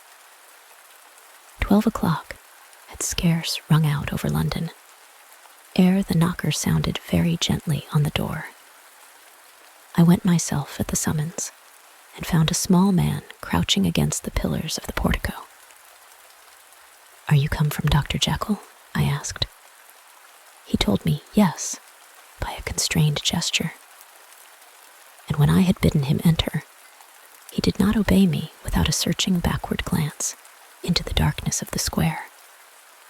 There was a policeman not far off, advancing with his bull's eye open. And at the sight, I thought my visitor started and made greater haste. These particulars struck me, I confess, disagreeably. And as I followed him into the bright light of the consulting room, I kept my hand ready on my weapon. Here, at last, I had a chance of clearly seeing him. I had never set eyes on him before, so much was certain. He was small, as I have said. I was struck besides with the shocking expression of his face, with his remarkable combination of great muscular activity and great apparent debility of constitution, and, last but not least, with the odd, subjective disturbance caused by his neighborhood. This bore some resemblance to incipient rigor, and was accompanied by a marked sinking of the pulse. At the time, I set it down to some idiosyncratic personal distaste, and merely wondered at the acuteness of the symptoms. But I have since had reason to believe the cause to lie much deeper in the nature of man, and to turn on some nobler hinge than the principle of hatred. This person, who had thus, from the first moment of his entrance, struck in me what I can only describe as a disgustful curiosity, was dressed in a fashion that would have made an ordinary person laughable. His clothes, that is to say, although they were of rich and sober fabric, were enormously too large for him in every measurement. The trousers hanging on his legs and rolled up to keep them from the ground, the waist of the coat below his haunches, and the collar sprawling wide upon his shoulders. Strange to relate, this ludicrous accoutrement was far from moving me to laughter. Rather, as there was something abnormal and misbegotten in the very essence of the creature that now faced me, something seizing, surprising, and revolting. This fresh disparity seemed but to fit in with and to reinforce it, so that to my interest in the man's nature and character, there was added a curiosity as to his origin, his life, his fortune, and status in the world. These observations, though they have taken so great a space to be set down in, were yet the work of a few seconds. My visitor was, indeed, on fire with somber excitement. "Have you got it?" he asked. "Have you got it?" And so lively was his impatience that he even laid his hand upon my arm and sought to shake me. I put him back, conscious at his touch of a certain icy pang along my blood. "Come, sir," said I. "You forget that I have not yet the pleasure of your acquaintance. Be seated, if you please." And I showed him an example, and sat down myself in my customary seat, and with as fair an imitation of my ordinary manner to a patient as the lateness of the hour, the nature of my preoccupations, and the horror I had of my visitor would suffer me to muster. "I beg your pardon, Dr. Lanyon," he replied civilly enough. "What you say is very well founded, and my impatience has shown its heels to my politeness. I come here at the instance of your colleague, Dr. Henry Jekyll, on a piece of business of some moment, and I understood." He paused and put his hand to his throat, and I could see, in spite of his collected manner, that he was wrestling against the approaches of the hysteria. I understood. A drawer. But here I took pity on my visitor's suspense, and some, perhaps, on my own growing curiosity. "There it is, sir," said I, pointing to the drawer, where it lay on the floor behind a table, and still covered with the sheet. He sprang to it, and then paused, and laid his hand upon his heart. I could hear his teeth grate with the convulsive action of his jaws, and his face was so ghastly to see that I grew alarmed, both for his life and reason. "Compose yourself," said I, He turned a dreadful smile to me, and as if with the decision of despair, plucked away the sheet. At sight of the contents, he uttered one loud sob of such immense relief that I sat petrified. And the next moment, in a voice that was already fairly well under control, "Have you a graduated glass?" he asked. I rose from my place with something of an effort and gave him what he asked. He thanked me with a smiling nod, measured out a few minims of the red tincture, and added one of the powders. The mixture, which was at first of a reddish hue, began, in proportion as the crystals melted, to brighten in color, to effervesce audibly, and to throw off small fumes of vapor. Suddenly, and at the same moment, the ebullition ceased, and the compound changed to a dark purple, which faded again more slowly to a watery green. My visitor, who had watched these metamorphoses with a keen eye, smiled, set down the glass upon the table, and then turned and looked upon me with an air of scrutiny. "And now," said he, "to settle what remains. Will you be wise? Will you be guided? Will you suffer me to take this glass in my hand and to go forth from your house without further parley? Or has the greed of curiosity too much command of you? Think before you answer, for it shall be done as you decide. As you decide, you shall be left as you were before, and neither richer nor wiser, unless the sense of service rendered to a man in mortal distress may be counted as a kind of riches of the soul. Or, if you shall so prefer to choose, a new province of knowledge and new avenues to fame and power shall be laid open to you, here, in this room, upon the instant. And your sight shall be blasted by a prodigy to stagger the unbelief of Satan." "Sir," said I, affecting a coolness that I was far from truly possessing, "you speak enigmas, and you will perhaps not wonder that I hear you with no very strong impression of belief, but I have gone too far in the way of inexplicable services to pause before I see the end." "It is well," replied my visitor. "Lanyon, you remember your vows. What follows is under the seal of our profession. And now, you who have so long been bound to the most narrow and material views, you who have denied the virtue of transcendental medicine, you who have derided your superiors, behold." He put the glass to his lips and drank at one gulp. A cry followed. He reeled, staggered, clutched at the table and held on, staring with injected eyes, gasping with open mouth. And as I looked, there came, I thought, a change. He seemed to swell. His face became suddenly black, and the features seemed to melt and alter. And the next moment, I had sprung to my feet and leaped back against the wall, my arms raised to shield me from that prodigy, my mind submerged in terror. "Oh God," I said, and "Oh God," again and again, for there before my eyes, pale and shaken, and half fainting, and groping before him with his hands, like a man restored from death, there stood Henry Jekyll. What he told me in the next hour, I cannot bring my mind to set on paper. I saw what I saw, I heard what I heard, and my soul sickened at it. And yet now, when that sight has faded from my eyes, I ask myself if I believe it, and I cannot answer. My life is shaken to its roots. Sleep has left me. The deadliest terror sits by me at all hours of the day and night, and I feel that my days are numbered and that I must die. And yet, I shall die incredulous.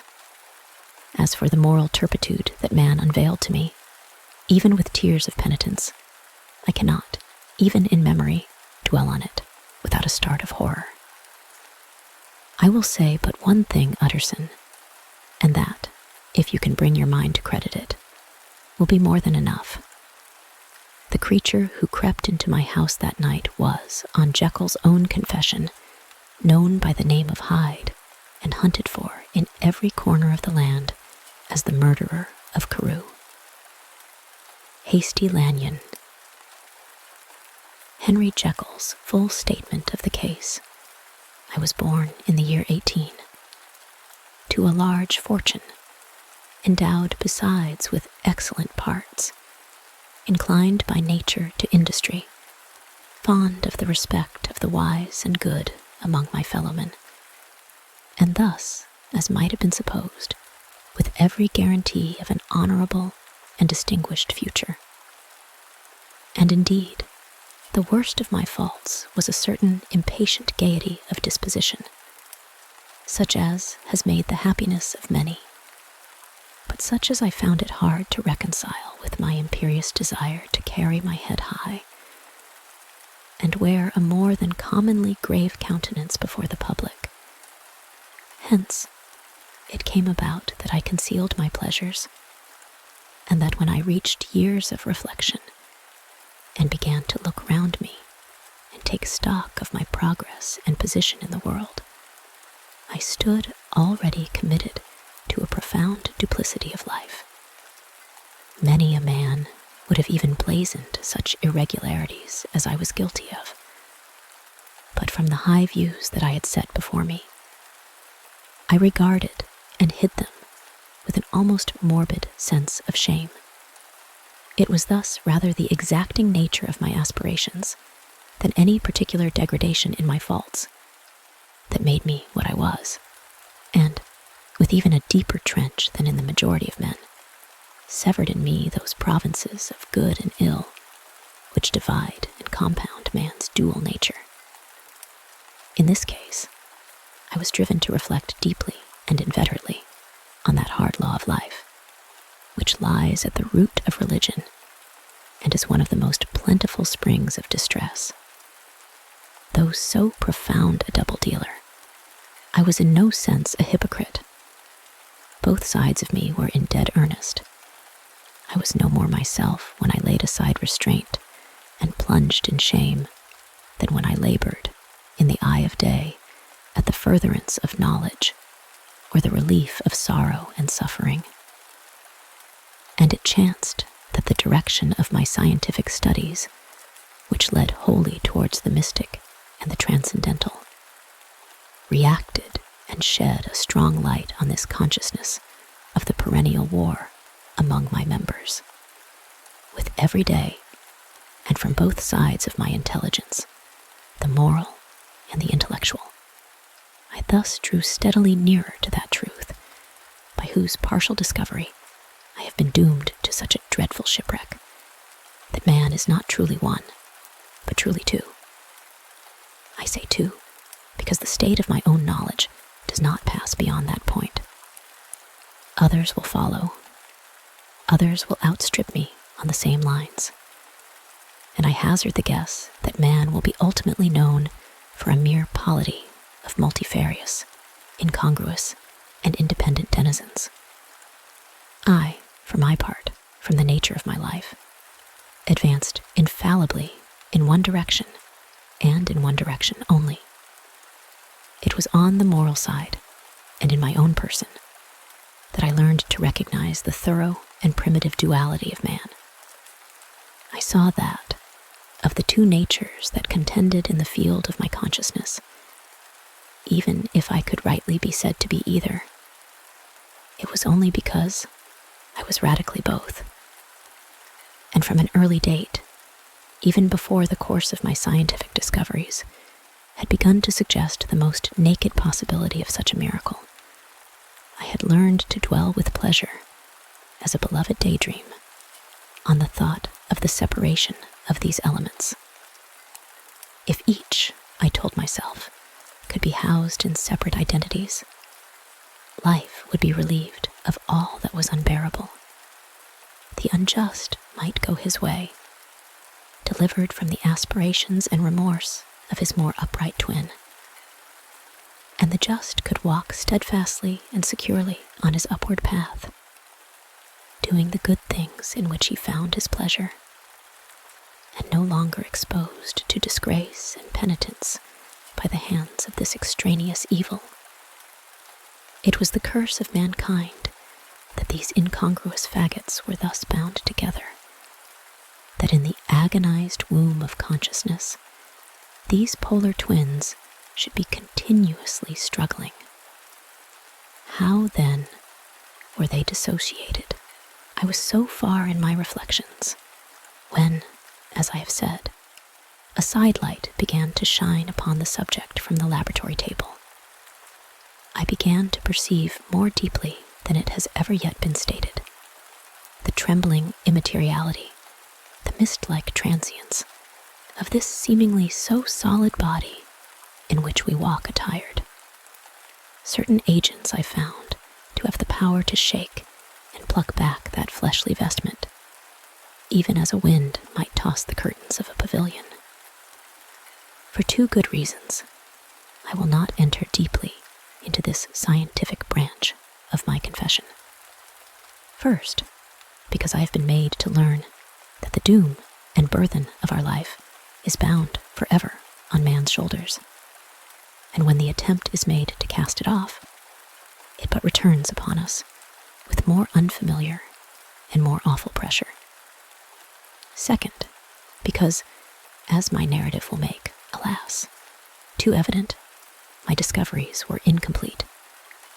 Enough, then, that I not only recognized my natural body from the mere aura and effulgence of certain of the powers that made up my spirit, but managed to compound a drug by which these powers should be dethroned from their supremacy, and a second form and countenance substituted, nonetheless natural to me, because they were the expression and bore the stamp of lower elements in my soul. I hesitated long before I put this theory to the test of practice. I knew well that I risked death.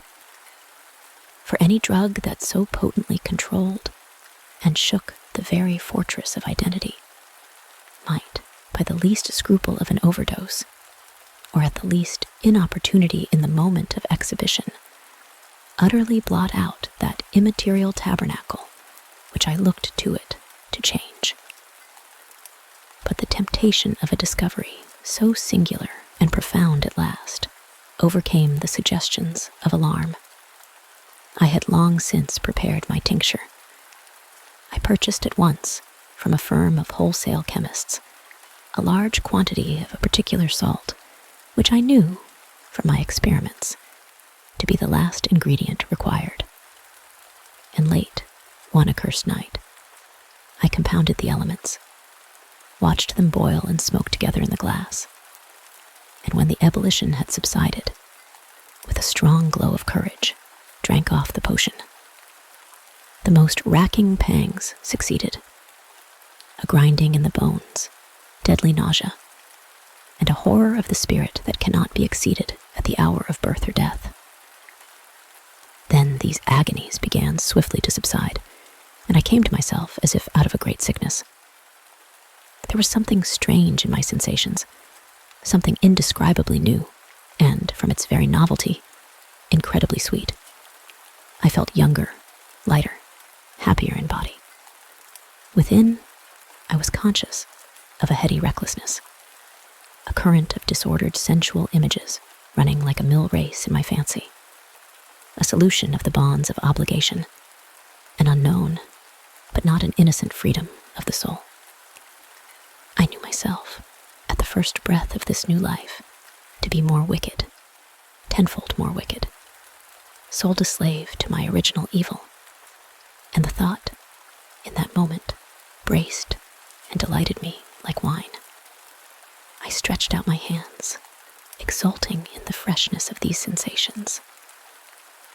And in the act, I was suddenly aware that I had lost in stature. There was no mirror at that date in my room.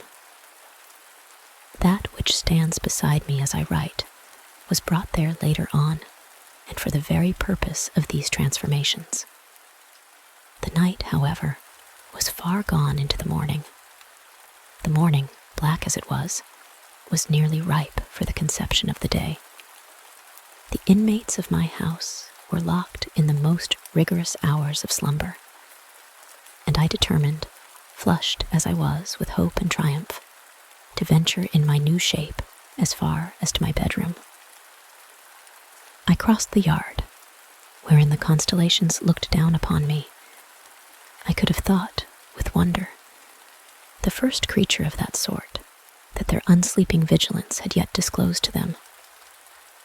I stole through the corridors, a stranger in my own house, and coming to my room, I saw for the first time the appearance of Edward Hyde. I must here speak by theory alone, saying not that which I know, but that which I suppose to be most probable. The evil side of my nature, to which I had now transferred the stamping efficacy, was less robust and less developed than the good which I had just deposed.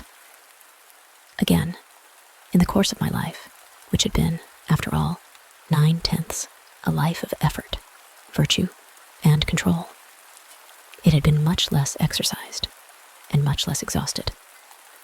And hence, as I think, it came about that Edward Hyde was so much smaller, slighter, and younger than Henry Jekyll. Even as good shone upon the countenance of the one, evil was written broadly and plainly on the face of the other. Evil, besides, which I must still believe to be the lethal side of man, had left on that body an imprint of deformity and decay. And yet, when I looked upon that ugly idol in the glass, I was conscious of no repugnance, rather of a leap of welcome. This, too, was myself. It seemed natural and human. In my eyes, it bore a livelier image of the spirit. It seemed more express and single than the imperfect and divided countenance I had been hitherto accustomed to call mine. And in so far, I was doubtless right. I have observed that when I wore the semblance of Edward Hyde, none could come near to me at first without a visible misgiving of the flesh. This, as I take it, was because all human beings, as we meet them, are commingled out of good and evil, and Edward Hyde, alone in the ranks of mankind, was pure evil. I lingered but a moment at the mirror. The second and conclusive experiment had yet to be attempted.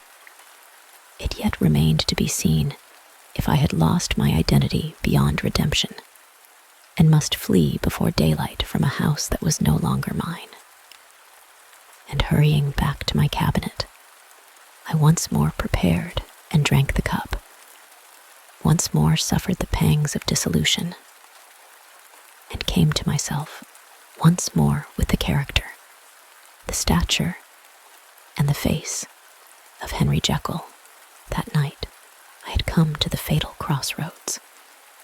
Had I approached my discovery in a more noble spirit, had I risked the experiment while under the empire of generous or pious aspirations, all must have been otherwise, and from these agonies of death and birth, I had come forth an angel instead of a fiend. The drug had no discriminating action. It was neither diabolical nor divine. It but shook the doors of the prison house of my disposition, and like the captives of Philippi, that which stood within ran forth. At that time, my virtue slumbered. My evil, kept awake by ambition, was alert and swift to seize the occasion, and the thing that was projected was Edward Hyde. Hence, although I had now two characters as well as two appearances, one was wholly evil, and the other was still the old Henry Jekyll, that incongruous compound of whose reformation and improvement I had already learned to despair. The movement was thus wholly toward the worse. Even at that time, I had not conquered my aversions to the dryness of a life of study. I would still be merrily disposed at times, and as my pleasures were, to say the least, undignified, and I was not only well known and highly considered, but growing towards the elderly man, this incoherency of my life was daily growing more unwelcome. It was on this side that my new power tempted me until I fell in slavery. I had but to drink the cup, to doff at once the body of the noted professor, and to assume, like a thick cloak, that of Edward Hyde. I smiled at the notion. It seemed to me at the time to be humorous, and I made my preparations with the most studious care. I took and furnished that house in Soho, to which Hyde was tracked by the police, and engaged as a housekeeper a creature whom I knew well to be silent and unscrupulous. On the other side, I announced to my servants that a Mr. Hyde, whom I described, was to have full liberty and power about my house in the square, and to parry mishaps, I even called and made myself a familiar object in my second character. I next drew up that will to which you so much objected, so that if anything befell me in the person of Dr. Jekyll, I could enter on that of Edward Hyde without pecuniary loss. And thus, fortified, as I supposed, on every side, I began to profit by the strange immunities of my position. Men have before hired bravos to transact their crimes, while their own person and reputation sat under shelter. I was the first that ever did so for his pleasures. I was the first that could plod in the public eye with a load of genial respectability, and in a moment, like a schoolboy, strip off these lendings and spring headlong into the sea of liberty. But for me, in my impenetrable mantle, the safety was complete. Think of it. I did not even exist. Let me but escape into my laboratory door. Give me but a second or two to mix and swallow the draught that I had always standing ready.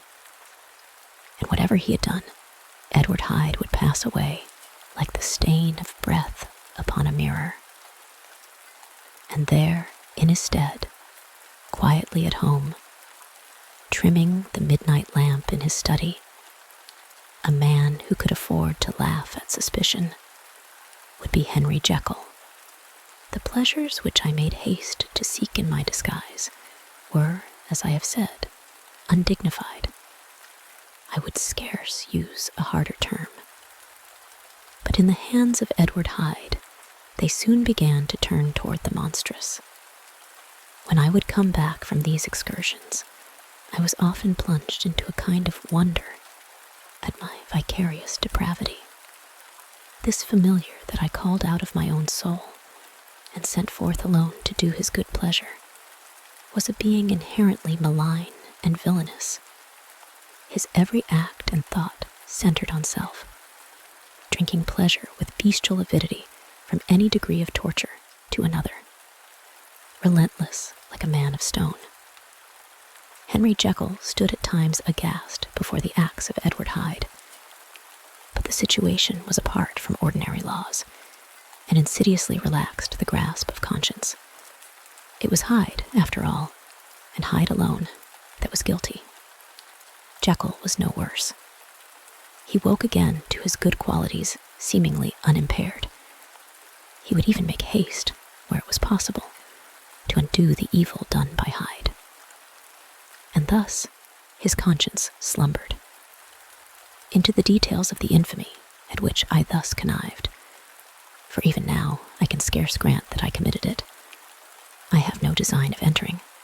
I mean, but to point out the warnings and the successive steps with which my chastisement approached. I met with one accident, which, as it brought on no consequence, I shall no more than mention. An act of cruelty to a child aroused against me the anger of a passerby, whom I recognized the other day in the person of your kinsman. The doctor and the child's family joined him. There were moments when I feared for my life, and at last, in order to pacify their too just resentment, Edward Hyde had to bring them to the door and pay them in a check drawn in the name of Henry Jekyll. But that this danger was easily eliminated from the future by opening an account at another bank in the name of Edward Hyde himself. And when, by sloping my own hand backward, I had supplied my double with a signature, I thought I sat beyond the reach of fate. Some 2 months before the murder of Sir Danvers, I had been out for one of my adventures, had returned at a late hour, and woke the next day in bed with somewhat odd sensations. It was in vain I looked about me. In vain I saw the decent furniture and tall proportions of my room in the square. In vain that I recognized the pattern of the bed curtains and the design of the mahogany frame. Something still kept insisting that I was not where I was, that I had not wakened where I seemed to be, but in the little room in Soho, where I was accustomed to sleep, in the body of Edward Hyde. I smiled to myself, and in my psychological way, began lazily to inquire into the elements of this illusion, occasionally, even as I did so, dropping back into a comfortable morning doze. I was still so engaged when in one of my more wakeful moments, my eyes fell upon my hand. Now, the hand of Henry Jekyll, as you have often remarked, was professional in shape and size. It was large, firm, white, and comely. But the hand, which I now saw clearly enough, in the yellow light of a mid-London morning, lying half shut on the bedclothes, was lean, corded, knuckly, of a dusky pallor, and thickly shaded with a swart growth of hair. It was the hand of Edward Hyde. I must have stared upon it for near half a minute, sunk as I was in the mere stupidity of wonder, before terror woke up in my breast as sudden and startling as the crash of cymbals, and bounding from my bed, I rushed to the mirror. At the sight that met my eyes, my blood was changed into something exquisitely thin and icy. Yes, I had gone to bed Henry Jekyll. I had awakened Edward Hyde. How was this to be explained? I asked myself. And then, with another bound of terror, how was it to be remedied? It was well on in the morning. The servants were up. All my drugs were in the cabinet. A long journey down 2 pairs of stairs, through the back passage, across the open court, and through the anatomical theater, from where I was then standing horror-struck. It might indeed be possible to cover my face, but of what use was that, when I was unable to conceal the alteration in my stature? And then, with an overpowering sweetness of relief, it came back upon my mind that the servants were already used to the coming and going of my second self. I had soon dressed, as well as I was able, in clothes of my own size, had soon passed through the house, where Bradshaw stared and drew back at seeing Mr. Hyde at such an hour and in such a strange array. And 10 minutes later, Dr. Jekyll had returned to his own shape and was sitting down with a darkened brow to make a feint of breakfasting. Small, indeed, was my appetite.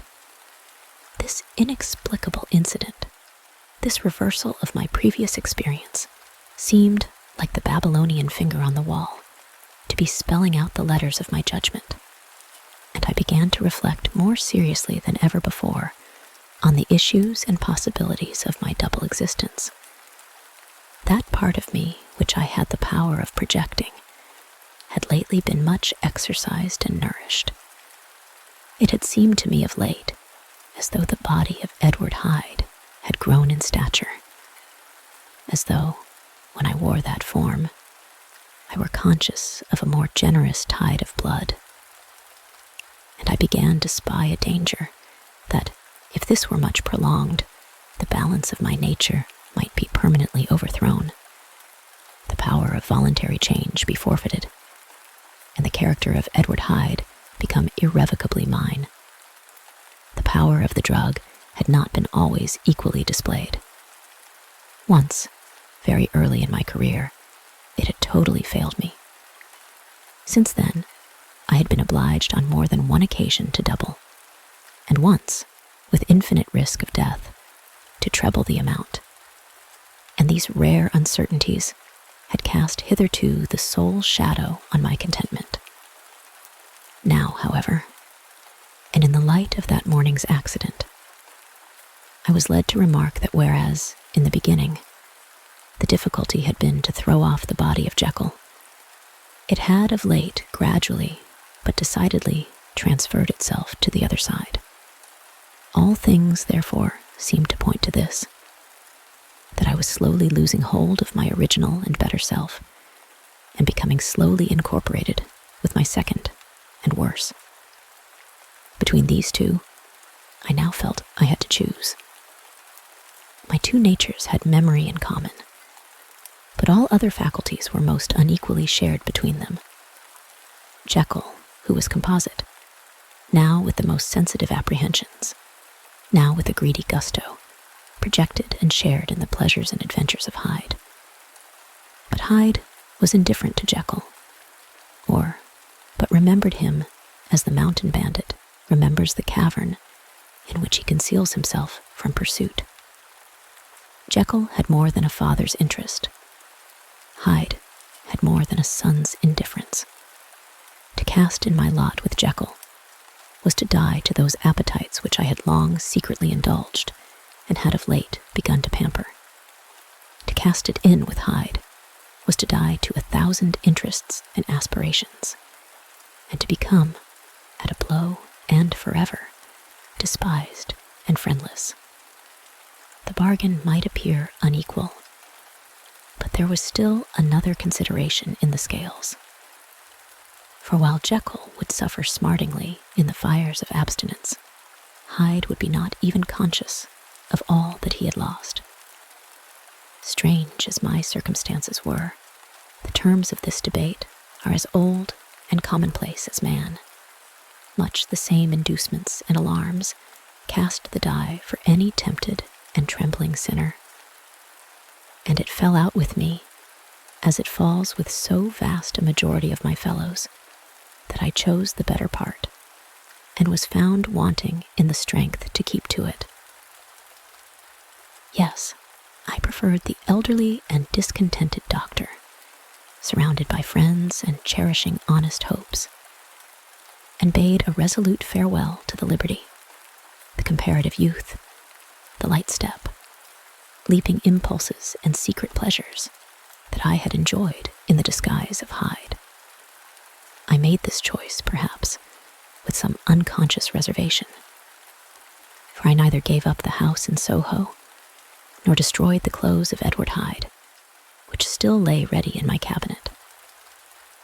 For 2 months, however, I was true to my determination.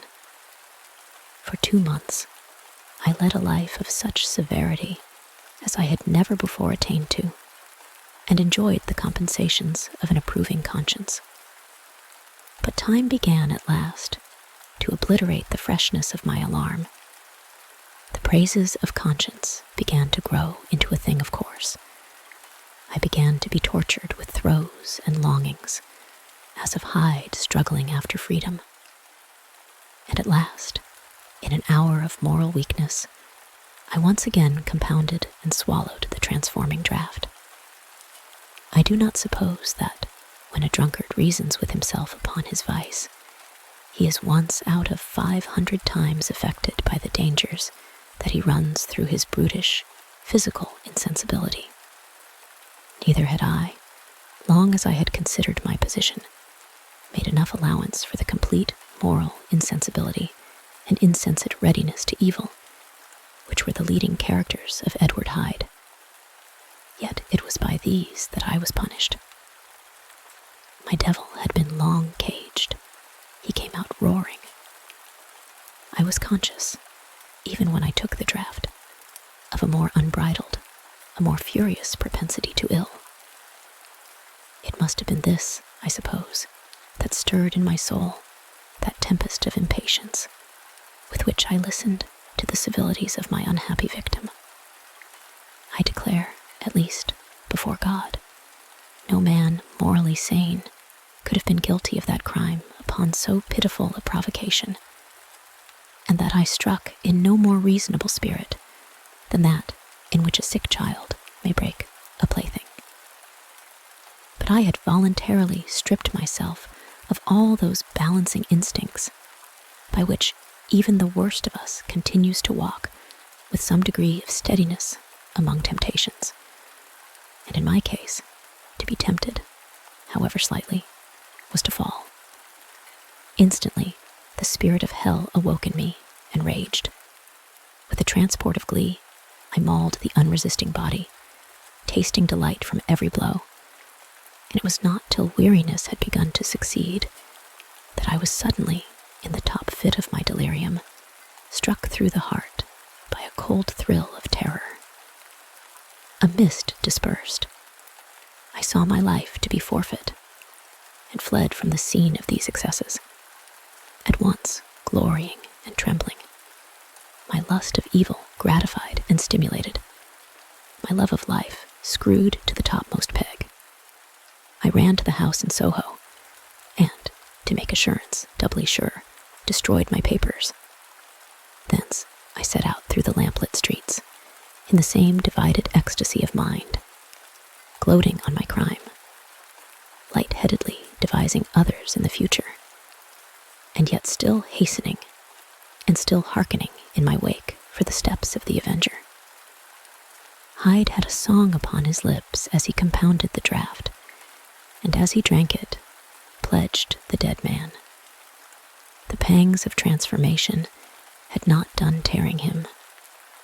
Before Henry Jekyll, with streaming tears of gratitude and remorse, had fallen upon his knees and lifted his clasped hands to God. The veil of self-indulgence was rent from head to foot. I saw my life as a whole. I followed it up from the days of childhood, when I had walked with my father's hand, and through the self-denying toils of my professional life, to arrive again and again, with the same sense of unreality, at the damned horrors of the evening. I could have screamed aloud.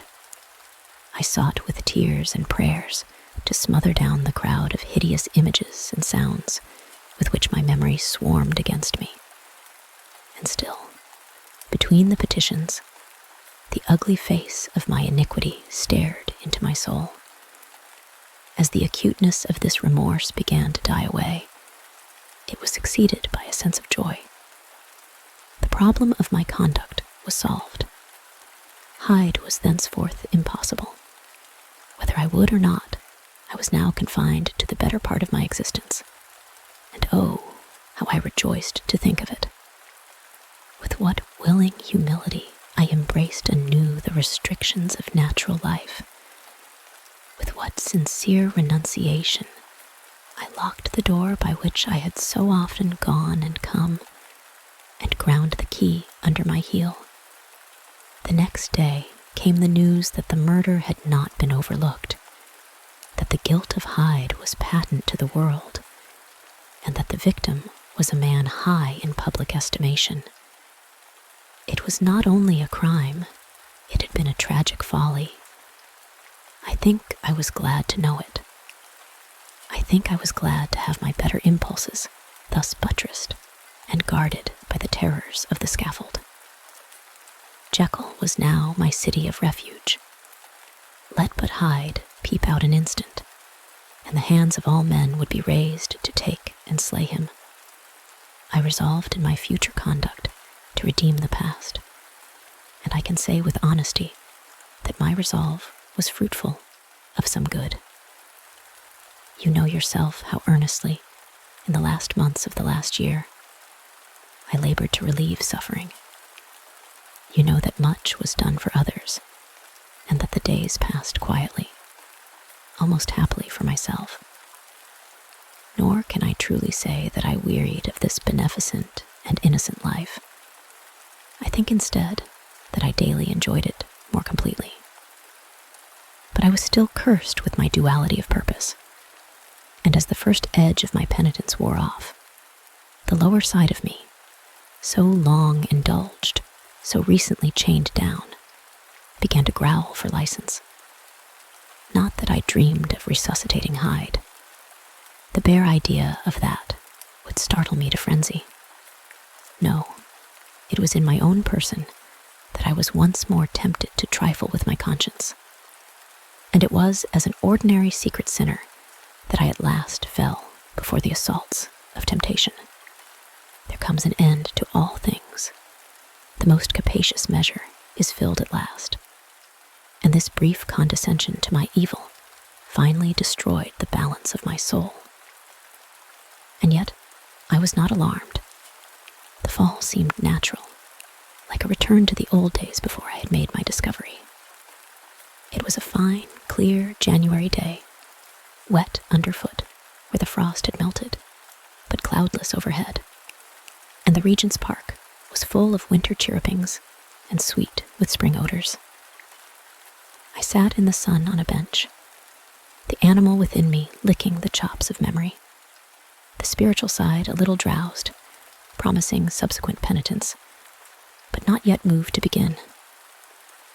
After all, I reflected, I was like my neighbors. And then I smiled, comparing myself with other men, comparing my active goodwill with the lazy cruelty of their neglect. And at the very moment of that vainglorious thought, a qualm came over me, a horrid nausea, and the most deadly shuddering. These passed away and left me faint.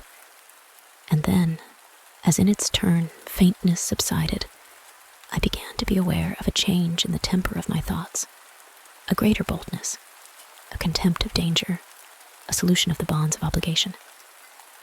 I looked down. My clothes hung formlessly on my shrunken limbs. The hand that lay on my knee was corded and hairy. I was once more Edward Hyde. A moment before, I had been safe of all men's respect, wealthy, beloved, the cloth laying for me in the dining room at home. And now, I was the common quarry of mankind, hunted, houseless, a known murderer, thrall to the gallows. My reason wavered, but it did not fail me utterly.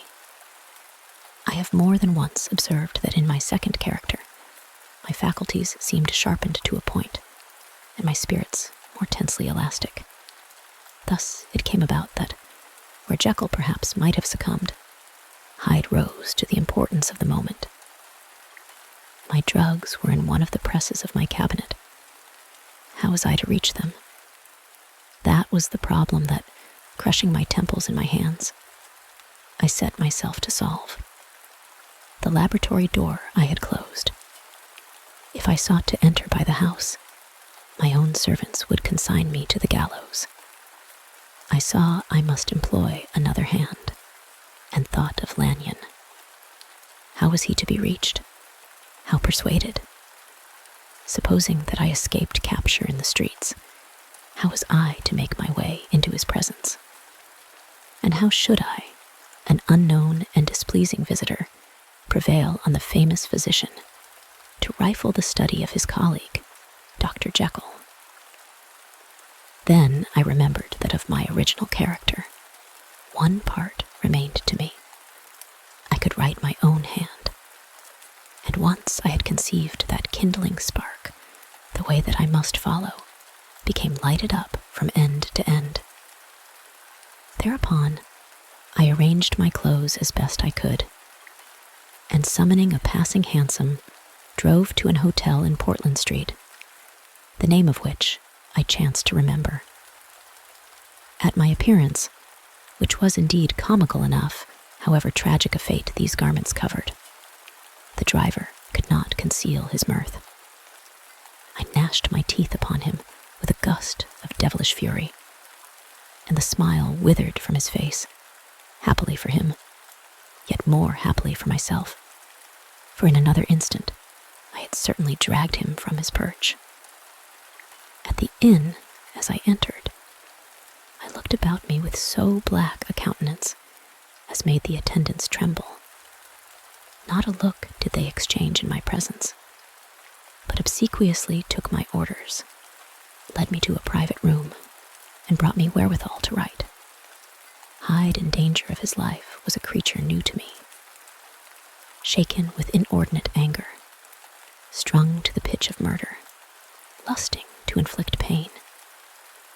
Yet the creature was astute, mastered his fury with a great effort of the will, composed his 2 important letters, one to Lanyon and one to Poole, and that he might receive actual evidence of their being posted, sent them out with directions that they should be registered. Thenceforward, he sat all day over the fire in the private room, gnawing his nails. There he dined, sitting alone with his fears, the waiter visibly quailing before his eye. And thence, when the night was fully come, he set forth in the corner of a closed cab, and was driven to and fro about the streets of the city. He, I say, I cannot say I. That child of hell had nothing human, nothing lived in him but fear and hatred. And when at last, thinking the driver had begun to grow suspicious, he discharged the cab and ventured on foot, attired in his misfitting clothes, an object marked out for observation, into the midst of the nocturnal passengers. These 2 base passions raged within him like a tempest. He walked fast, hunted by his fears, chattering to himself, skulking through the less frequented thoroughfares, counting the minutes that still divided him from midnight. Once a woman spoke to him, offering, I think, a box of lights. He smote her in the face, and she fled. When I came to myself at Lanyon's, the horror of my old friend perhaps affected me somewhat. I do not know. It was at least but a drop in the sea to the abhorrence with which I looked back upon these hours. A change had come over me. It was no longer the fear of the gallows. It was the horror of being Hyde that racked me. I received Lanyon's condemnation, partly in a dream. It was partly in a dream that I came home to my own house and got into bed. I slept after the prostration of the day, with a stringent and profound slumber, which not even the nightmares that wrung me could avail to break. I awoke in the morning, shaken, weakened, but refreshed. I still hated and feared the thought of the brute that slept within me, and I had not, of course, forgotten the appalling dangers of the day before. But I was once more at home, in my own house, and close to my drugs. And gratitude for my escape shone so strong in my soul that it almost rivaled the brightness of hope. I was stepping leisurely across the court after breakfast, drinking the chill of the air with pleasure, when I was seized again with those indescribable sensations that heralded the change. And I had but the time to gain the shelter of my cabinet before I was once again raging and freezing with the passions of Hyde. It took on this occasion a double dose to recall me to myself, and alas, 6 hours after, as I sat looking sadly in the fire, the pangs returned, and the drug had to be readministered. In short, from that day forth, it seemed only by a great effort as of gymnastics, and only under the immediate stimulation of the drug, that I was able to wear the countenance of Jekyll. At all hours of the day and night, I would be taken with the premonitory shudder. Above all, if I slept, or even dozed for a moment in my chair, it was always as Hyde that I awakened. Under the strain of this continually impending doom, and by the sleeplessness to which I now condemned myself, I, even beyond what I had thought possible to man, I became, in my own person, a creature eaten up and emptied by fever, languidly weak, both in body and mind, and solely occupied by one thought, the horror of my other self. But when I slept, or when the virtue of the medicine wore off, I would leap almost without transition, for the pangs of transformation grew daily less marked, into the possession of a fancy brimming with images of terror a soul boiling with causeless hatreds, and a body that seemed not strong enough to contain the raging energies of life. The powers of Hyde seemed to have grown with the sickliness of Jekyll, and certainly the hate that now divided them was equal on each side. With Jekyll, it was a thing of vital instinct.